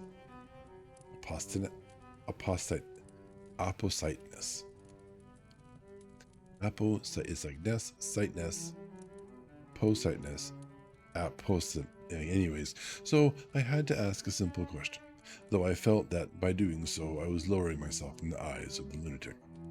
"And why Enoch?" Maybe it's just knock, maybe the E's silent. "Because he walked with God." I could not see the analogy, but did not like to admit it, so I harked back to what he had denied. So you don't care about life, and you don't want souls. Why not? I put my question quickly and somewhat sternly, on purpose to disconcert him. The effort succeeded. For an instant, he unconsciously relapsed into his old servile manner, bent low before me and actually fawned upon me as he replied, I don't want any souls. Indeed, I don't. I couldn't use them if I had them. They would be no manner of use to me. I couldn't eat them, or... He suddenly stopped, and the old cunning look spread over his face, like a wind swept on the surface of the water. And doctor, as to life, what is it after all? When you've got all you require, and you know that you will never want, that is all. I have friends, good friends like you, Dr. Seward. This was said with a leer of inexpressible cunning. I know that I shall never lack the means of life. I think that through the cloudiness of his insanity he saw some antagonism in me, for he at once fell back on the last refuge of such as he, a dogged silence. After a short time I saw that for the present it was useless to speak to him. He was sulky, and so I came away. Later in the day he sent for me. Ordinarily I would not have come without special reason, but just at present I am so interested in him that I would gladly make an effort. Besides, I am glad to have anything to help pass the time. Harker is out, following up clues, and so are Lord Godalming and Quincy. Van Helsing sits in my study poring over the record prepared by the Harkers. He seems to think that by accurate knowledge of all the details he will light upon some clue. He does not wish to be disturbed in the work, without cause. I would have taken him with me to see the patient, only I thought that after his last repulse, he might not care to go again. There was also another reason. Renfield might not speak so freely before a third person as when he and I were alone. I found him sitting out in the middle of the floor on his stool, a pose which is generally indicative of some mental energy on his part. When I came in, he said at once, as though the question had been waiting on his lips, "What about souls?" It was evident that my surmise had been correct. Unconscious cerebration was doing its work, even with the lunatic. I determined to have the matter out. "What about them yourself?" I asked.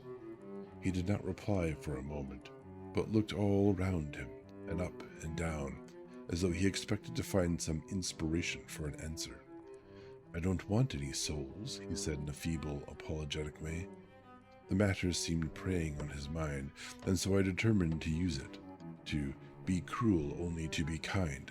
So I said, You like life, and you want life?" "Oh yes, but that is all right. You needn't worry about that." "But," I asked, "how are we to get the life without getting the soul also?" This seemed to puzzle him, and so I followed it up. A nice time you'll have some time when you're flying out there." "What?" A nice time you'll have some time when you're flying out there." What? "A nice time you will have some time when you are flying out there, with the souls of thousands of flies and spiders and birds and cats buzzing and twittering and meowing all around you. You've got their lives, you know, and you must put up with their souls." Something seemed to affect his imagination, for he put his fingers to his ears and shut his eyes, screwing them up tightly, just as a small boy does when his face is being soaped. There was something pathetic in it that touched me.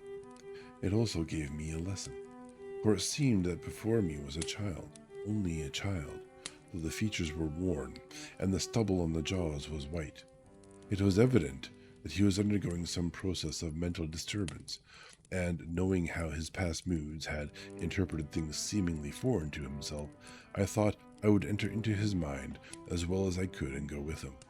The first step was to restore confidence, so I asked him, speaking pretty loudly so that he would hear me through his closed ears, "Would you like some sugar to get your flies round again?" He seemed to wake up all at once, shook his head with a laugh. He replied, "Not much. Flies are poor things after all." After a pause, he added, "But I don't want their souls buzzing around me all the same." "Spiders," I went on. "Blow spiders. What's the use of spiders? There isn't anything in them to eat or—" He stopped suddenly, as though reminded of a forbidden topic. So, I thought to myself. This is the second time he has suddenly stopped at the word drink. What does it mean? Renfield seemed himself aware of having made a lapse, for he hurried on, as though to distract my attention from it. "I don't take any stock at all in such matters. Rats and mice and such small deer, as Shakespeare has it, chicken feed of the larder, they might be called. I am past all that sort of nonsense. You might as well ask a man to eat molecules with a pair of chopsticks as to try to interest me about the lesser carnivora, when I know of what is before me." "I see," I said. "You want big things that you can make your teeth meet in. How would you like to breakfast on elephant? What ridiculous nonsense are you talking?" He was getting too wide awake, so I thought I would press him harder. "I wonder," I said reflectively, "what an elephant's soul is like." The effect I desired was obtained, for he at once fell from his high horse and became a child again. "I don't want an elephant's soul, or any soul at all," he said. For a few moments he sat despondently. Suddenly he jumped to his feet, his eyes blazing, and all the signs of intense cerebral excitement. "To hell with you and your souls," he shouted. "Why do you plague me about souls? Haven't I got enough to worry and pain and distract me already, without thinking of souls?" He looked so hostile that I thought he was in for another homicidal fit, so I blew my whistle. The instant, however, that I did so, he became calm and said apologetically, "Forgive me, doctor. I forgot myself. You do not need any help. I am so worried in my mind that I am apt to be irritable. If you only knew the problem I have to face, and that I am working without, you would pity and tolerate and pardon me. Pray do not put me in a strait waistcoat. I want to think, and I cannot think freely when my body is confined. I am sure you will understand." He had evidently self-control. So when the attendants came, I told them not to mind, and they withdrew. Renfield watched them go. When the door was closed, he said, with considerable dignity and sweetness, "Dr. Seward, you have been very considerate towards me. Believe me that I am very, very grateful to you." I thought it well to leave him in this mood, and so I came away. There is certainly something to ponder over in this man's state. Several points seem to make what the American interviewer calls a story. If one could only get them in proper order. Here they are. A story. What a radical thing to... Like the American interview calls... Okay, that's... Are there no stories before this book? This book was the first story, except for in America. Okay. And here they are. Will not mention drinking. Fears the thought of being burdened with the soul of anything. Has no dread of wanting life in the future. Despises the meaner forms of life altogether, though he dreads being haunted by their souls. Logically, all these things point to one way. He has assurance of some kind that he will acquire some higher life. He dreads the consequence, the burden of a soul. Then it is a human life he looks to, and the assurance, merciful God, the Count has been to him, and there is some new scheme of terror afoot. You are the only one who didn't know that, just FYI. Later, I went after my round to Van Helsing and told him my suspicion. He grew very grave, and after thinking the matter over for a while, asked me to take him to Renfield. I did so. As we came to the door, we heard the lunatic within singing gaily, as he used to do in a time which now seems so long ago. When we entered, we saw with amazement that he had spread out his sugar as of old. The flies, lethargic with the autumn, were beginning to buzz into the room. We tried to make him talk of the subject of our previous conversation, but he would not attend. He went on with his singing, just as though we had not been present. He had got a scrap of paper and was folding it into a notebook. We had to come away as ignorant as we went in. His is a curious case indeed. We must watch him tonight. A letter, Mitchell, Sons and Candy, to Lord Godalming, 1 October. My lord, we are at all times only too happy to meet your wishes. We beg, with regard to the desire of your lordship expressed by Mr. Harker on your behalf, to supply the following information concerning the sale and purchase of number 347 Piccadilly. The original vendors are the executors of the late Mr. Archibald Winter Suffield. The purchaser is a foreign nobleman, Count Deville, who effected the purchase himself, paying the purchase money in notes over the counter, if your lordship will pardon us using so vulgar an expression. Beyond this, we know nothing whatever of him. We are, my lord, your lordship's humble servants, Mitchell, Sons and Candy. Imagine having Candy as a partner. Seems like a temporary thing. Dr. Seward's Diary, 2 October. I placed a man in the corridor last night and told him to make an accurate note of any sound he might hear from Renfield's room, and gave him instructions that if there should be anything strange he was to call him.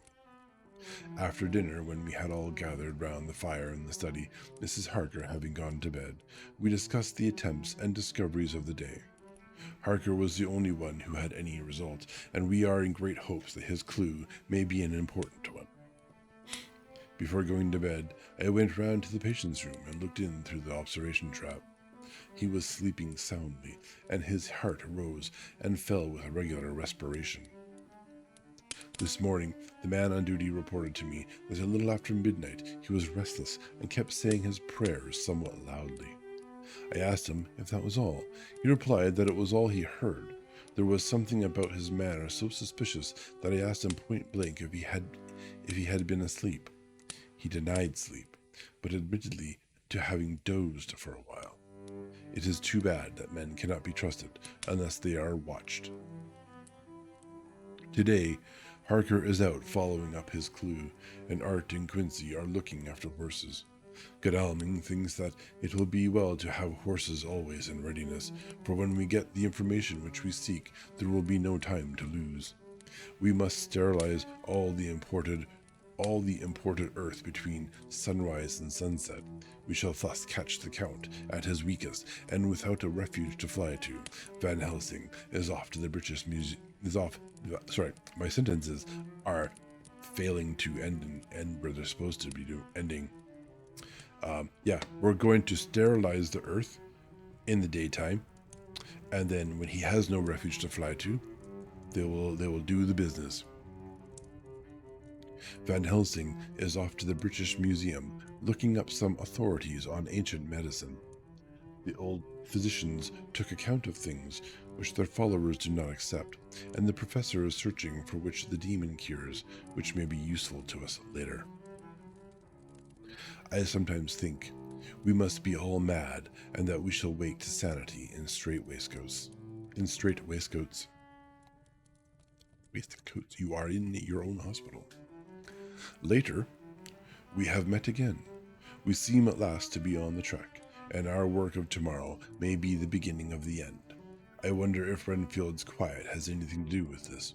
His moods have so followed the doings of the Count that the coming destruction of the monster may be carried to him in some subtle way. If we could only get some hint as to what passed in his mind between the time of my argument with him today and his resumption of fly-catching, it might afford us a valuable clue. He is now seemingly quiet for a spell. Is he? That wild yell seemed to come from his room. There was a wild yell, apparently. There was a dash. The attendant came bursting into my room and told me that Renfield had somehow met with some accident. He had heard him yell, and when he went to him, found him lying on his face on the floor, all covered with blood. I must go at once. That's the end of this chapter.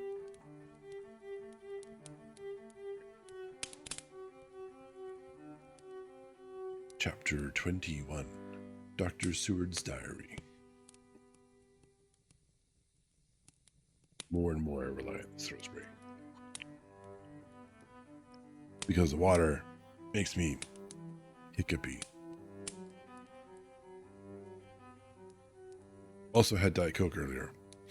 I don't burp very often. 3 October.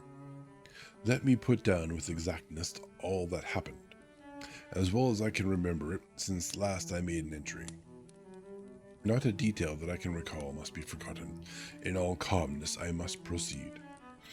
When I came to Renfield's room, I found him lying on the floor on his on his left side in a glittering pool of blood. Glittering. When I went to move him, it became at once apparent that he had received some terrible injuries. There seemed none of that unity of purpose between the parts of the body which marks even lethargic sanity. As the face was exposed, I could see that it was horribly bruised, as though it had been beaten against the floor. Indeed, it was from the face wounds that the pool of blood originated. The attendant, who was kneeling beside the body, said to me as we turned him over, "I think, sir, his back is broken. See, both his right arm and leg and the whole side of his face are paralyzed." How such a thing could have happened puzzled the attendant beyond measure. He seemed quite bewildered, and his brows were gathered in as he said, "I can't understand the two things. He could mark his face like that by beating his own head on the floor.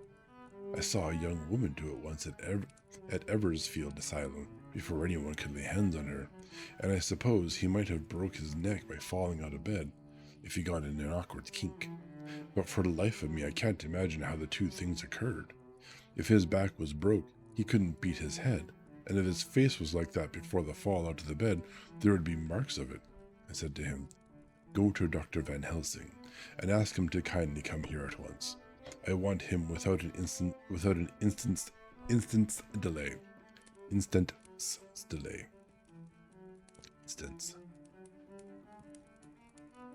You know what? My brain is like, I can say instant and I can say instance, which is very different. And there will be a delay. The man ran off, and within a few minutes the professor, in his dressing gown and slippers, appeared. When he saw Renfield on the ground, he looked keenly at him a moment, and then turned to me. I think he recognized my thoughts in my eyes, for he said very quietly, manifestly for the ears of the attendant, "Sad accident. He will need very careful watching, and much attention. I shall stay with you myself, but I shall first dress myself. If you will remain, I shall in a few minutes join you."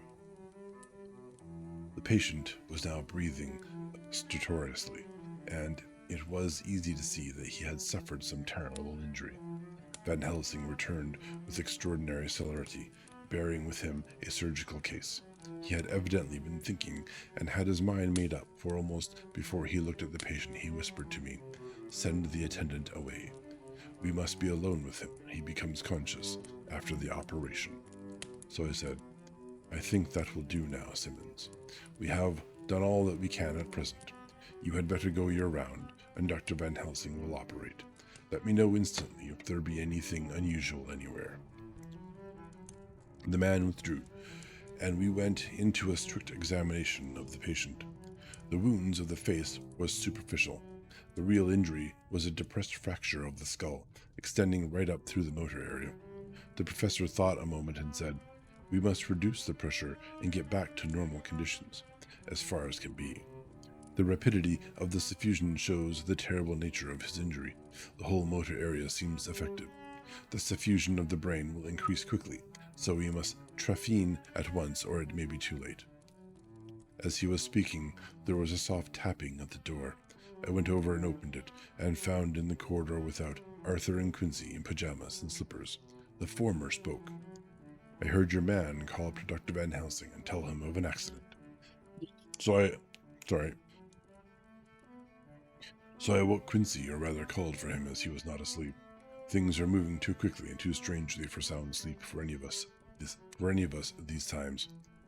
I've been thinking that tomorrow night we'll not see things as they have been. We'll have to look back and forward a little more than we have done. May we come in? I nodded and held the door open until they had entered. Then I closed it again.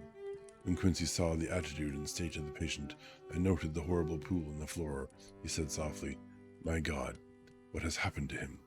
Poor devil." I told him briefly, and added that we expected he would recover consciousness after the operation. For a short time, at all events, he went at once and sat down on the edge of the bed, with Godalming beside him. We all watched in patience. "We shall wait," said Van Helsing, "just long enough to fix the best spot for trephining." That's like drilling of the skull, isn't it? "So that we may most quickly and perfectly remove the blood clot, for it is evident that the hemorrhaging is increasing." The minutes during which we waited passed with fearful slowness. I had a horrible sinking in my heart, and from Van Helsing's face I gathered that he felt some fear or apprehension as to what was to come. I dreaded the words that Renfield may speak. I was positively afraid to think, but the conviction of what was coming was on me, and as I have read of men who have heard the death watch. The poor man's breathing came in uncertain gasps. Each instant he seemed as though he would open his eyes and speak, but then would follow a prolonged stertorous breath. And he would relapse into a more fixed insensibility.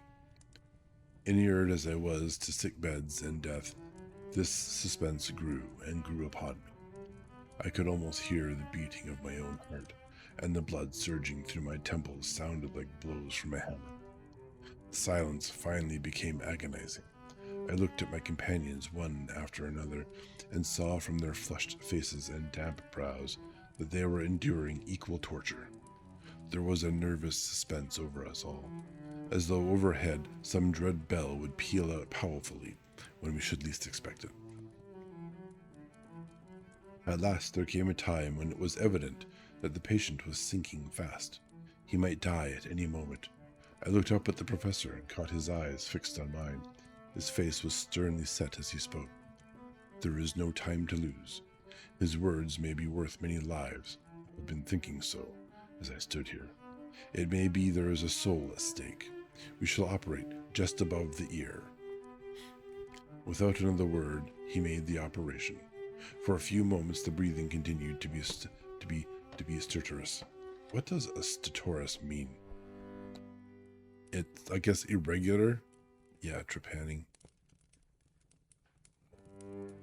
Then there came a breath so prolonged that it seemed as though it would tear open his chest.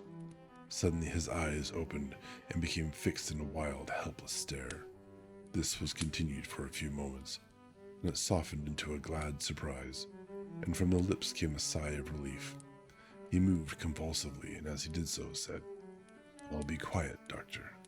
Tell them to take off the strait waistcoat. I have had a terrible dream, and it has left me so weak that I cannot move. What's wrong with my face? It feels all swollen, and it smarts dreadfully." He tried to turn his head, but even with the effort his eyes seemed to grow glassy again, so I gently put it back. Then Van Helsing said in a quiet, grave tone, We have ads in 1 minute. So Renfield, you're gonna have to wait. For a minute." Was me cleverly introducing the idea that an ad's starting soon. Were you surprised? Are you surprised that no ad timers are up? So depressed by that. That kills me. I made one mistake, and it is going to cause me pain. I do this, like, add overlays should be all lowercase. Can I do this?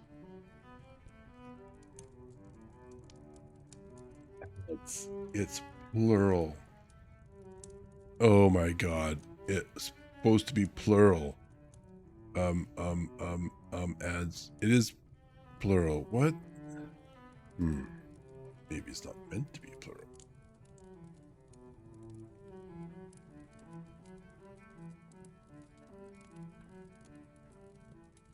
Or is plural. It's not meant to. Yeah. Okay. Rename and do this. Okay. Okay. Do we still have the timer going? All right. So. Okay. We're waiting for the ads to go. Hopefully the banner comes back. On the fly fixing this. No on Twitch. I don't have time for your nonsense. Play the damn ads.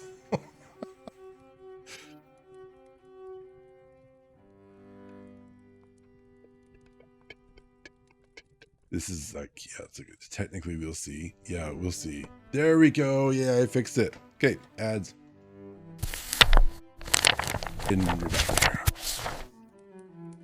Well, I'm super happy the ad banner is working again. That's great.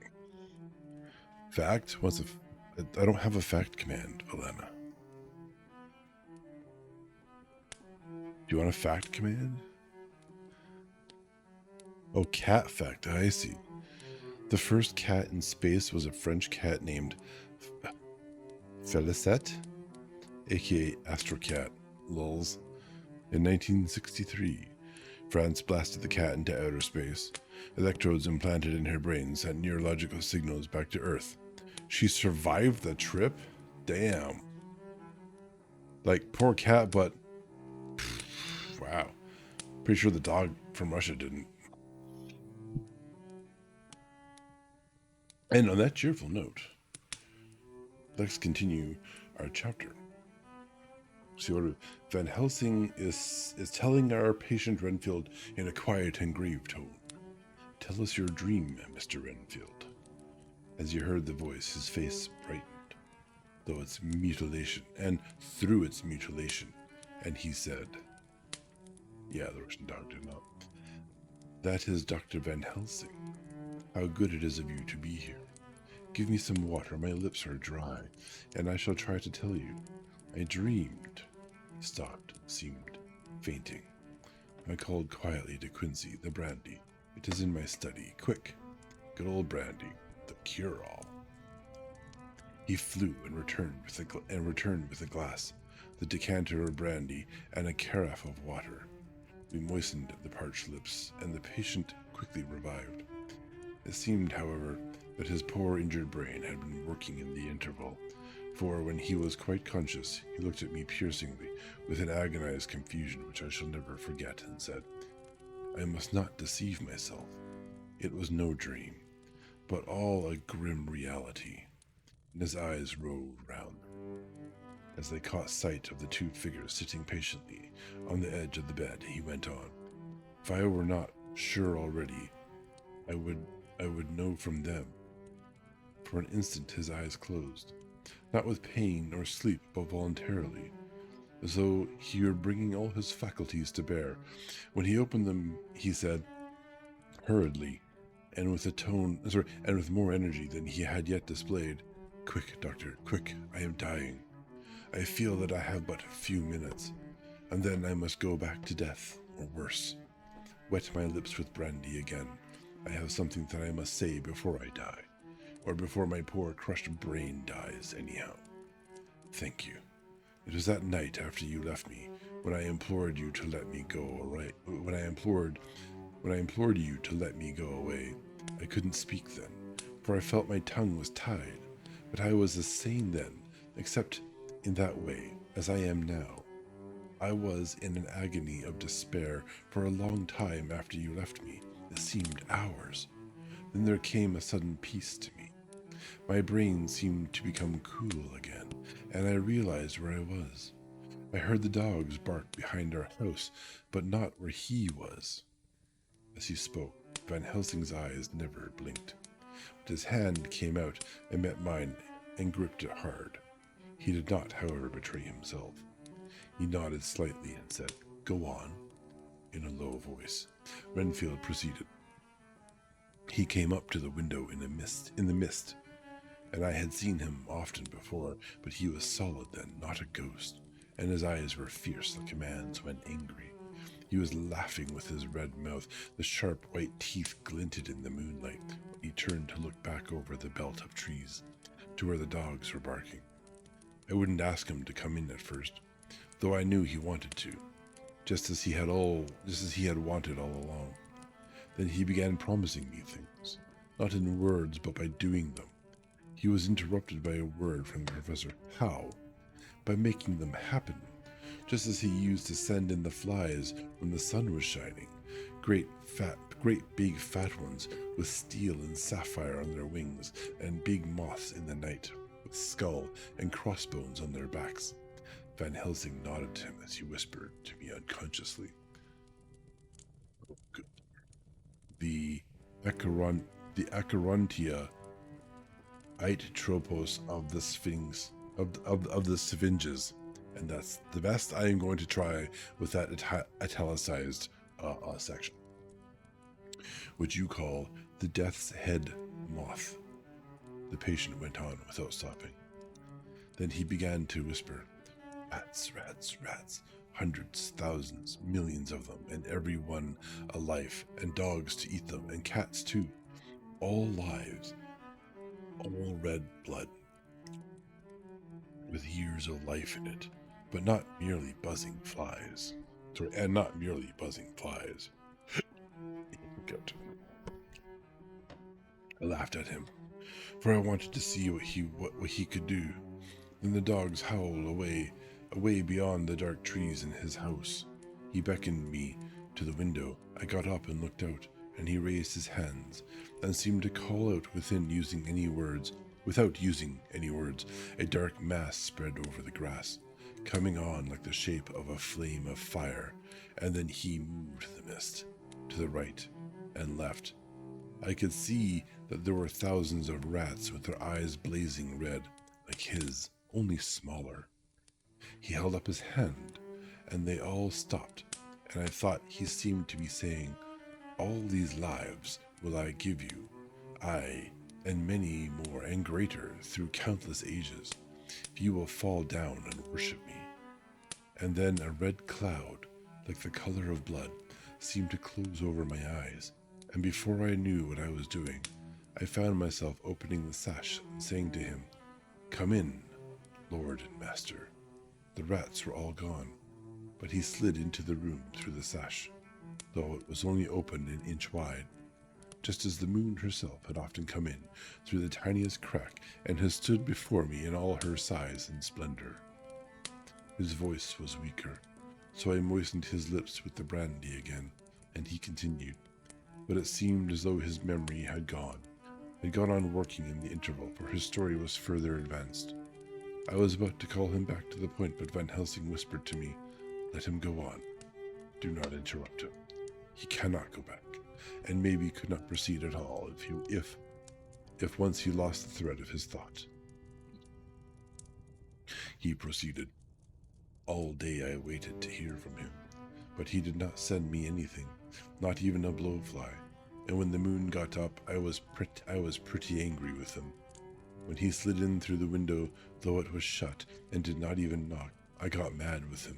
He sneered at me, and his white face looked out of the mist with his red eyes gleaming, and he went on as though he owned the whole place, and I was no one. He didn't even smell the same as he went by me. I couldn't hold him. I thought that somehow Mrs. Harker had come into the room. The two men sitting on the bed stood up and came over, standing behind him so that he could not see them, but where they could hear better. They were both silent, but the professor started and quivered. His face, however, grew grimmer and sterner still. Renfield went on without noticing. When Mrs. Harker came in to see me this afternoon, she wasn't the same. It was like tea after the teapot had been watered. Here we all moved, but no one said a word. He went on, where are you moving to, bro? I didn't know that she was here till she spoke, and she didn't look the same. I don't care for the pale people. I like them with lots of blood in them, and hers had all seemed to have run out. I didn't think of it at the time, but when she went away I began to think, and it made me mad to know that he had been taking the life out of her. I could feel that the rest quivered, as I did, but we remained otherwise still. So, when he came tonight, I was ready for him. I saw the mist stealing in, and I grabbed it tight. I had heard that madmen have unnatural strength, and as I knew I was a madman, at times anyhow, I resolved to use my power. And he felt it too, for he had to come out of the mist to struggle with me. I held tight, and I thought I was going to win, for I didn't mean him to take any more of her life, till I saw his eyes. They burned into me, and my strength became like water. He slipped through it, and when I tried to cling to him, he raised me up and flung me down. There was a red cloud before me, and a noise like thunder, and the mist seemed to steal away under the door. His voice was becoming fainter and his breath more stertorous. Stertorous. Van Helsing stood up instinctively. We know the worst now, he said. He is here, and we know his purpose. It may not be too late. Let us be armed, the same as we were the other night. But lose no time. There is not an instant to spare. An instant to spare. There is no need to put our fear, nay, our conviction into words. We shared them in common. We all hurried and took from our rooms the same things that we had when we entered the Count's house. The professor had his ready, and as we met in the corridor, he pointed to them significantly as he said, "They never leave me, and they shall not till this unhappy business is over. Be wise also, my friends. It is no common enemy that we deal with. Alas, that dear Madame Mina should suffer." He stopped. His voice was breaking, and I do not know if rage or terror predominated in my own heart. Outside the Harker's door we paused. Art and Quincy held back. The latter said, "Should we disturb her?" "Should you disturb her? Now you have evidence that she is being assaulted by Dracula. Maybe you should go wake her up." "We must," said Van Helsing grimly. "If the door be locked, I shall break it in. May it not frighten her terribly." Yeah, well, bro, it's fine. You know what? Just let her blood get let her blood get drained from her body entirely. Like she should be dead then, at least not scared or anxious. May it not frighten her terribly. It is unusual to break into a lady's room. What? Van Helsing said solemnly. You are always right, but this is life and death. All chambers are alike to the doctor, and even if they are not, they are all as one to me tonight.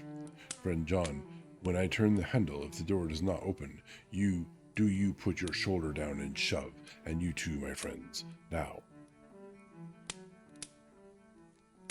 He turned the handle as he spoke, but the door did not yield. We threw ourselves against it with a crash and it burst open. We almost fell headlong into the room.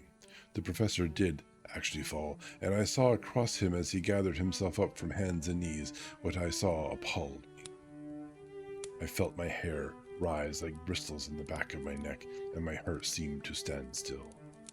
The moonlight was so bright that through the thick yellow blind the room was light enough to see. On the bed beside the window lay Jonathan Harker, his face flushed and breathing heavily as though in a stupor.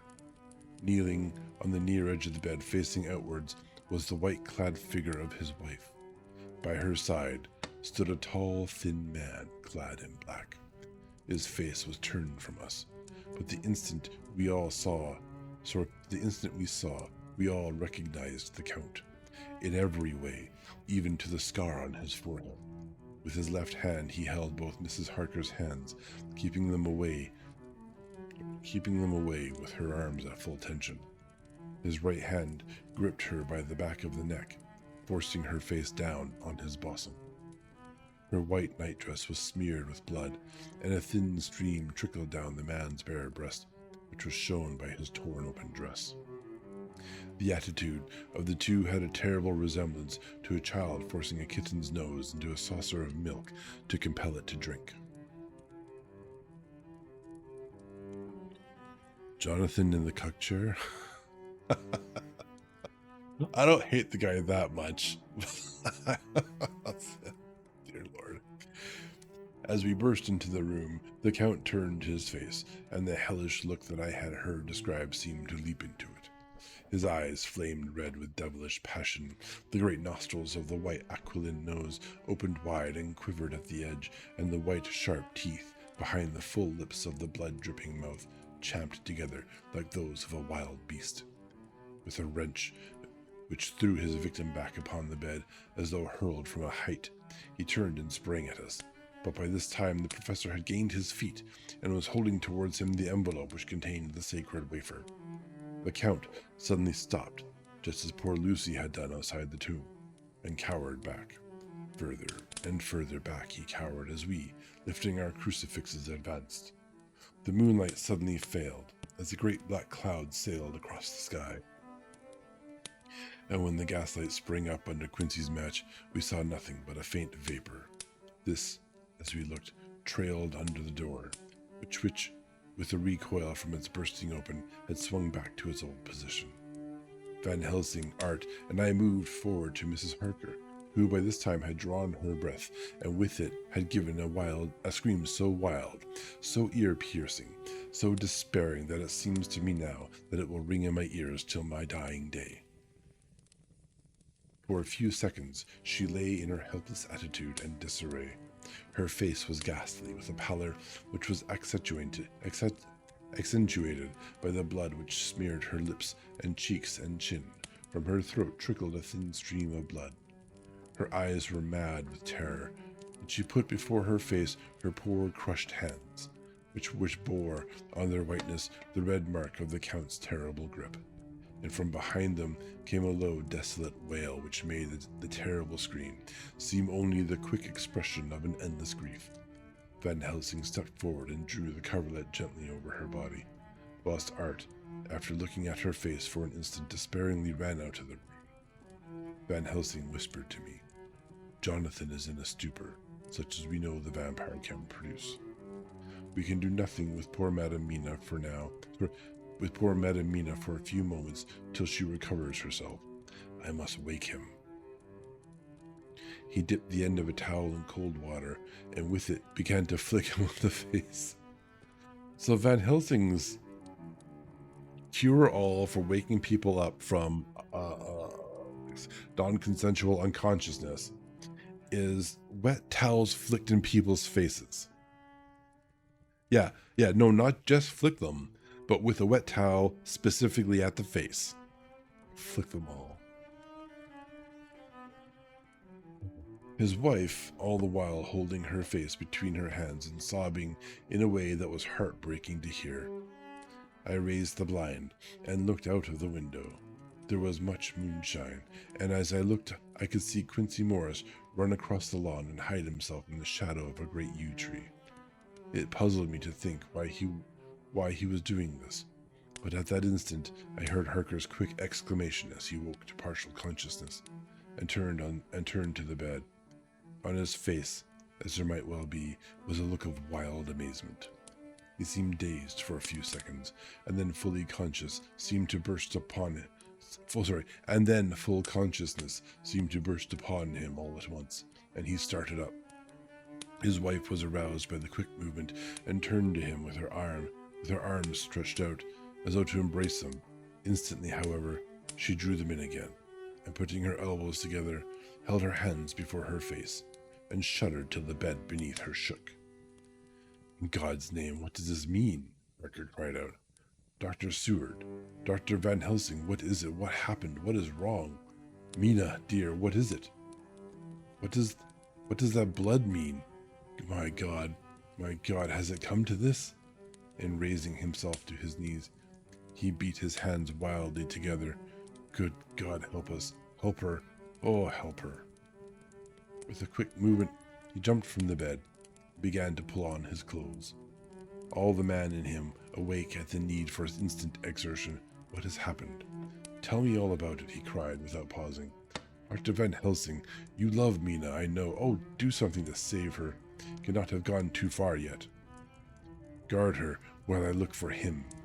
His wife, through her terror and horror and distress, saw some sure danger to him. Instantly forgetting her own grief, she seized hold of him and cried out, "No, no, Jonathan, you must not leave me. I have suffered enough tonight. God knows, without the dread of his harming you, you must stay with me.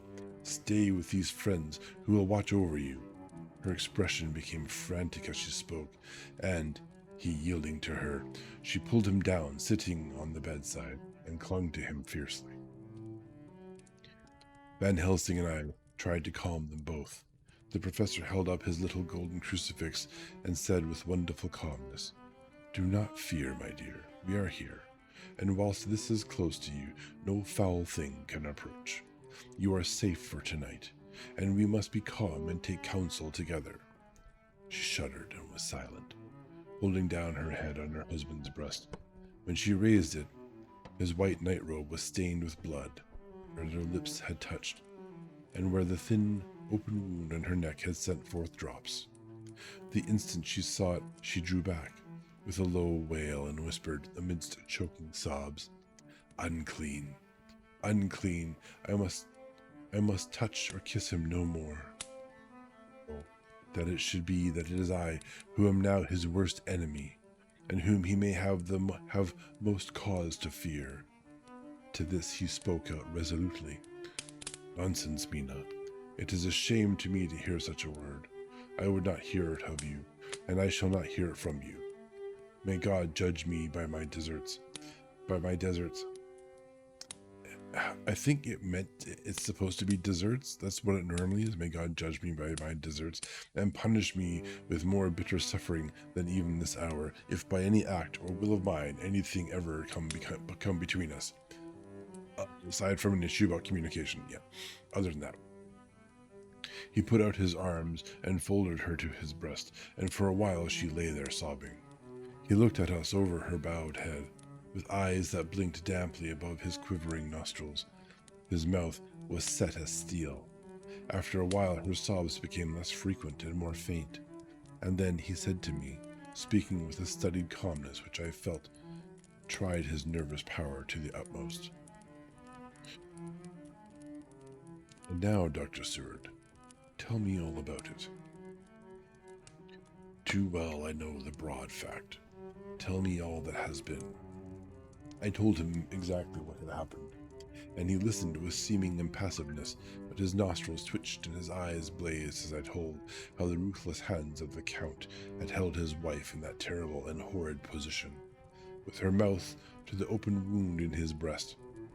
It interested me, even at that moment, to see that, whilst the face of white set passion worked convulsively over the bowed head, the hands tenderly and lovingly stroked the ruffled hair. Just as I had finished, Quincy and Godalming knocked at the door. They entered in obedience to our summons. Sorry. Van Helsing looked at me questioningly. I understood him to mean if we were to take advantage of their coming to divert, if possible, the thoughts of the unhappy husband and wife from each other and from themselves. And so, on nodding acquiescence to him, he asked them what they had seen or done, to which Lord Godalming answered, "I could not see him anywhere in the passage, or in any of our rooms. I looked in the study, but, though he had been there, he had gone. He had, however," and we have a bunch of dashes. He stopped suddenly. Looking at the poor, drooping figure on the bed, Van Helsing said gravely, "Go on, friend Arthur. We want here no more concealments. Our hope now is in knowing all. Tell freely." So Art went on. He had been there, and though it could only have been for a few seconds, he made rare hay of the place. All the manuscript had been burned, and the blue flames were flickering amongst the white ashes. The cylinders of your phonograph, too, were thrown on the fire, and the wax had helped the flames. Here I interrupted.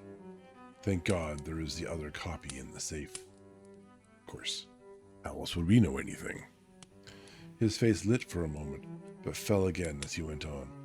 I ran downstairs then, but could see no sign of him. I looked into Renfield's room, but there was no trace there except ... Again he paused. "Go on," said Harker hoarsely. So he bowed his head, and moistened his lips with his tongue, added, "Except that the poor fellow was dead." Mrs. Harker raised her head. looking from one to the other of us as she said solemnly, "God's will be done." I could not but feel that art was keeping back something, but as I took it that it was with a purpose, I said nothing. Van Helsing turned to Morris and asked, "And you, friend Quincy, have you any to tell?" "A little," he answered. It may be much eventually, but at present I can't say. I thought it well to know, if possible, where the Count would go when he left the house. I did not see him, but I saw a bat rise from Renfield's window and flap westward. I expected to see him in some shape go back to Carfax, but he evidently sought some other lair. He will not be back tonight, for the sky is reddening in the east, and the dawn is close. We must work tomorrow. He said the latter words through his shut teeth. For a space of perhaps a couple of minutes there was silence, and I could fancy that I could hear the sound of our hearts beating.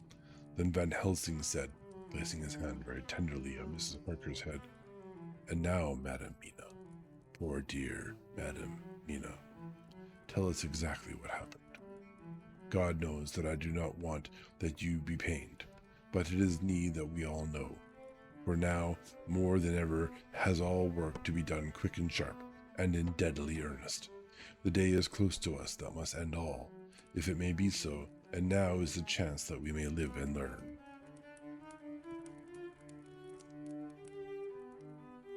Poor dear lady shivered, and I could see the tension of her nerves as she clasped her husband closer to her and bent her head lower and lower still on his breast. Then she raised her head proudly and held out one hand to Van Helsing, who took it in his and, after stooping and kissing it reverently, held it fast. The other hand was locked in that of her husband, who held his other arm thrown around her protectingly. After a pause in which she was evidently ordering her thoughts, she began. "I took the sleeping draught, which you had so kindly given me, but for a long time it did not act. I seemed to become more wakeful, and myriads of horrible fancies began to crowd in upon my mind, all of them connected with death and vampires, with blood and pain and trouble." Her husband involuntarily groaned as she turned to him and said lovingly, "Do not fret, dear. You must be brave and strong, and help me through the horrible task. If you only knew what an effort it is to me to tell of this fearful thing at all, you would understand how much I need your help." I would like to note very proudly here that even though she was just assaulted by a vampire, drained of a lot of blood, woke up to this horrible mess, she is doing better than the men, certainly her husband, in pulling it together and staying well in charge of her faculties. Just thought that was worth noting. Well, I saw I must try to help the medicine to its work with my will, if it was to do me any good. So I resolutely set myself to sleep. Sure enough, sleep must soon have come to me, for I remember no more. A man's mind, indeed. Yeah. Just something better than a man's mind from the looks here. Jonathan, coming in, had not waked me, for he lay by my side when next I remember. There was in the room the same thin white mist that I had before noticed, but I forget now. But I forget now if you know of this. You will find it in my diary, which I shall show you later. I felt the same vague terror. So, I drink water through a straw, and Valletta kind of wondered earlier tonight if that meant I've been sucking down a lot of air at the same time, and I wonder if that's not the case. I've been drinking all day through a straw. I felt the same vague terror which had come to me before, and the same sense of some presence. I turned to wake Jonathan, but found that he slept so soundly that it seemed as if it was he who had taken the sleeping draught, and not I. I tried, but I could not wake him. This caused me a great fear, and I looked around terrified. Then indeed my heart sank within me beside the bed. As if he had stepped out of the mist, or rather, as if the mist had turned into his figure, for it had entirely disappeared, stood a tall, thin man, all in black. I knew him at once from the description of the others, the waxen-faced, the high aquiline nose on which the light fell in a thin white line, the parted red lips, with the sharp white teeth showing between, and the red eyes that I had seemed to see in the sunset on the windows of St. Mary's Church at Whitby. I knew, too, the red scar on his forehead, where Jonathan had struck him. For an instant my heart stood still, and I would have screamed out only that I was paralyzed. In the pause, he spoke in a sort of keen, cutting whisper, pointing as he spoke to Jonathan. "Silence. If you make a sound, I shall take him and dash his brains out before your very eyes." I was appalled, and was too bewildered to do or say anything. With a mocking smile, he placed one hand on my shoulder and, holding me tight, bared my throat with the other, saying as he did so, "First, a little refreshment to reward my exertions. You may as well be quiet. It is not the first time, or the second, that your veins have appeased my thirst." I was bewildered, and strangely enough, I did not want to hinder him. I suppose it is a part of the horrible curse that such is when his touch is on his victim. And oh my God, pity me. He placed his reeking lips upon my throat. Her husband groaned again. She clasped his hand harder and looked at him pityingly, as if he were as if he were the injured one, and went on. I felt my strength fading away, and I was in a half swoon. How long this horrible thing lasted I know not, but it seemed that a long time must have passed before he took his foul, awful, sneering mouth away. I saw it drip with the fresh blood. The remembrance seemed for a while to overpower her, and she drooped, and would have sunk down but for her husband's sustaining arm. Purely by coincidence, I'm sure. With a great effort, she recovered herself and went on. Then he spoke to me mockingly. "And so you, like the others, would play your brains against mine. You would help these men to hunt me and frustrate me in my designs. You know now that they know in part already, and will know in full before long, that what it is to cross my path.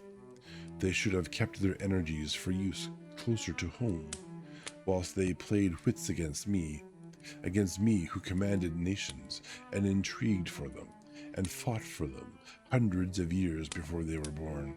I was countermining them.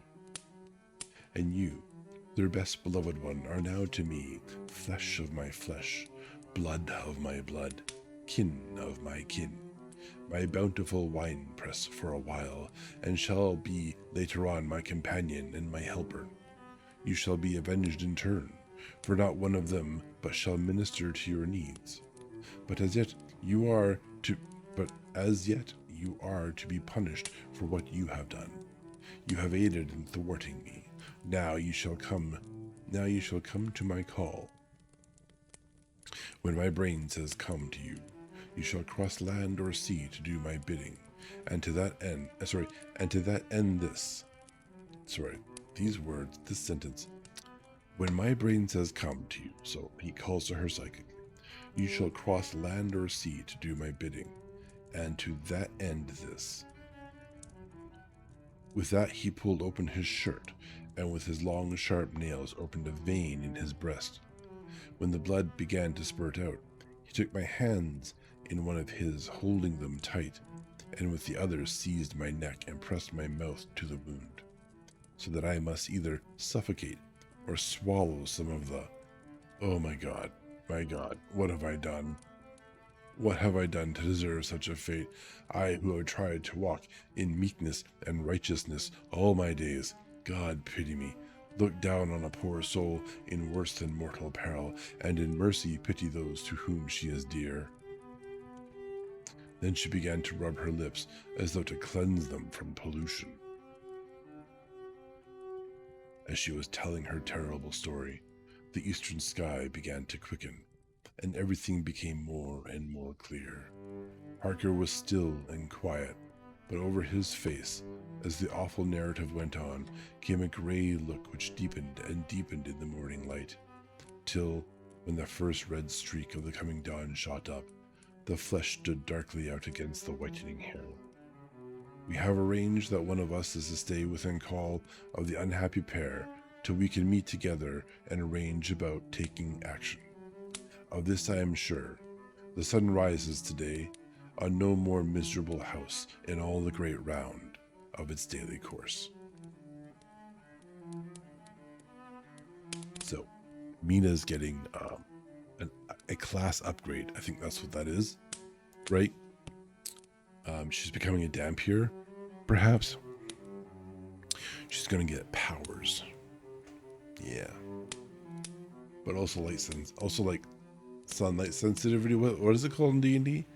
Light sensitivity or something. You get disadvantage if you're in direct daylight. That's okay. You can work with that. That's fine. The trade-off is pretty good. Well, I'm glad we fixed the ad thing.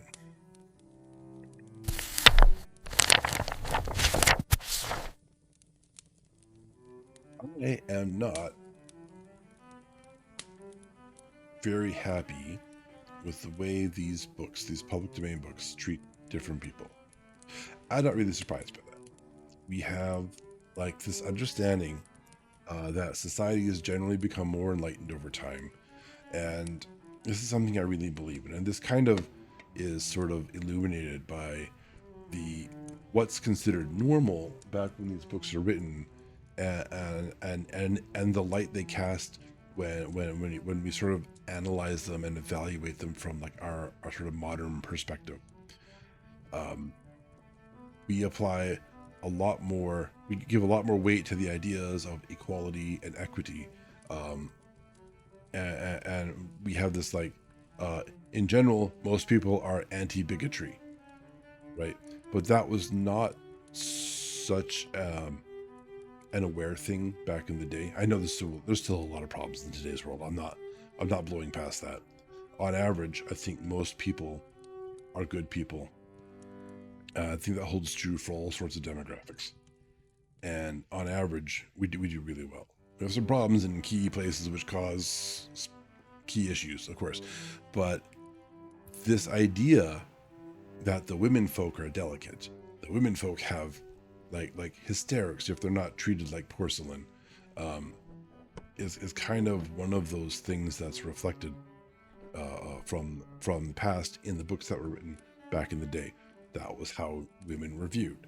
That's how women believed they should be. This was normal life. This was considered the normal good way to approach things. We know better now. I should stop being angry about it, but you know, I am who I am. I can react how I like. I hope you guys enjoyed the story anyways. Obviously we're not done. How many chapters were there? We're on 22. My good, we're quite a ways down here. We're really getting there. That was also mostly on higher class women, so like the lower class women weren't real women type of idea. 27 chapters. That is the what chapter did I say? Well, we started on what, 19? So we're starting on 21 next time. Yeah, 21 next time.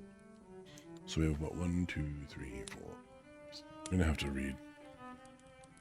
Well, we're on 22. 1, 2, 3. Yeah, we're gonna have 2 more streams of this and then we're done. Yeah, 2 more streams and everything wraps up. 19, 20, and 21. Yeah, that's right. You have to remember that for like the thumbnail. Yeah, 1 week. Whew. Gotta start making a new thumbnail for the other story we're gonna read. Some of these stories feel like they go on forever. Cool. Let's see. What are we doing? Yeah. So tomorrow. What's my schedule tomorrow, Valetta? I have a browser open here. What was my browsers here? Let's see. Tomorrow we don't have any planned streams. I may do something in the afternoon, so we're not gonna do a morning stream. We have something getting in the way of that. yeah, we will get Sleepy Hollow before Halloween, and probably into Halloween. Yeah, probably into Halloween, depending on, like, assuming it's. I have no idea how big is Sleepy Hollow. We'll find out. Our next streams will be on Friday, the 17th. We have a collaboration with our friend Angry Dragon in the morning at 9 a.m. PDT. Tomorrow's a work thing for you, and bringing the cat home. Yeah, I've got to bring the cat home, spend a lot of time with the cat. So, yeah, probably will not stream tomorrow. We'll take a break. I'm ending up with far too many videos to start video editing anyways. But tomorrow in the evening, as per usual, we will have our game stream, 7 p.m. PDT, and we will be playing Space Marine 2 again. We have to grind up some more weapons. We're getting close to having all the weapons done. Then I can do perhaps prestige perks, because I need to get all the classes leveled to 25 another 4 times each. God, I thought that was a big job before. Hopefully we can just grind away at Ruthless by then. We'll start doing Ruthless as soon as we get all the weapons to full. I think that's what I'm going to end up doing. Yeah.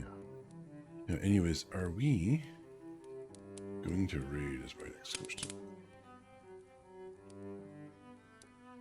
What do we have for raiders? Raiding vibes. I love this. And this is a good interface. See, Queen's playing Warframe. That's not really the theme we're going for. We don't have to.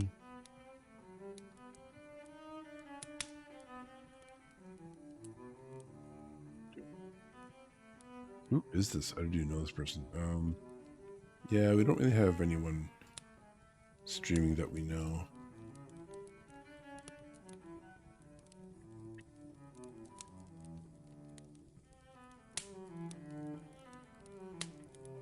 Okay, I think we'll just end for the night. My voice, I'm kind of tired. I've been doing a lot of the socializing through the streaming. It's getting exhausting. Alright, let's just do it that way.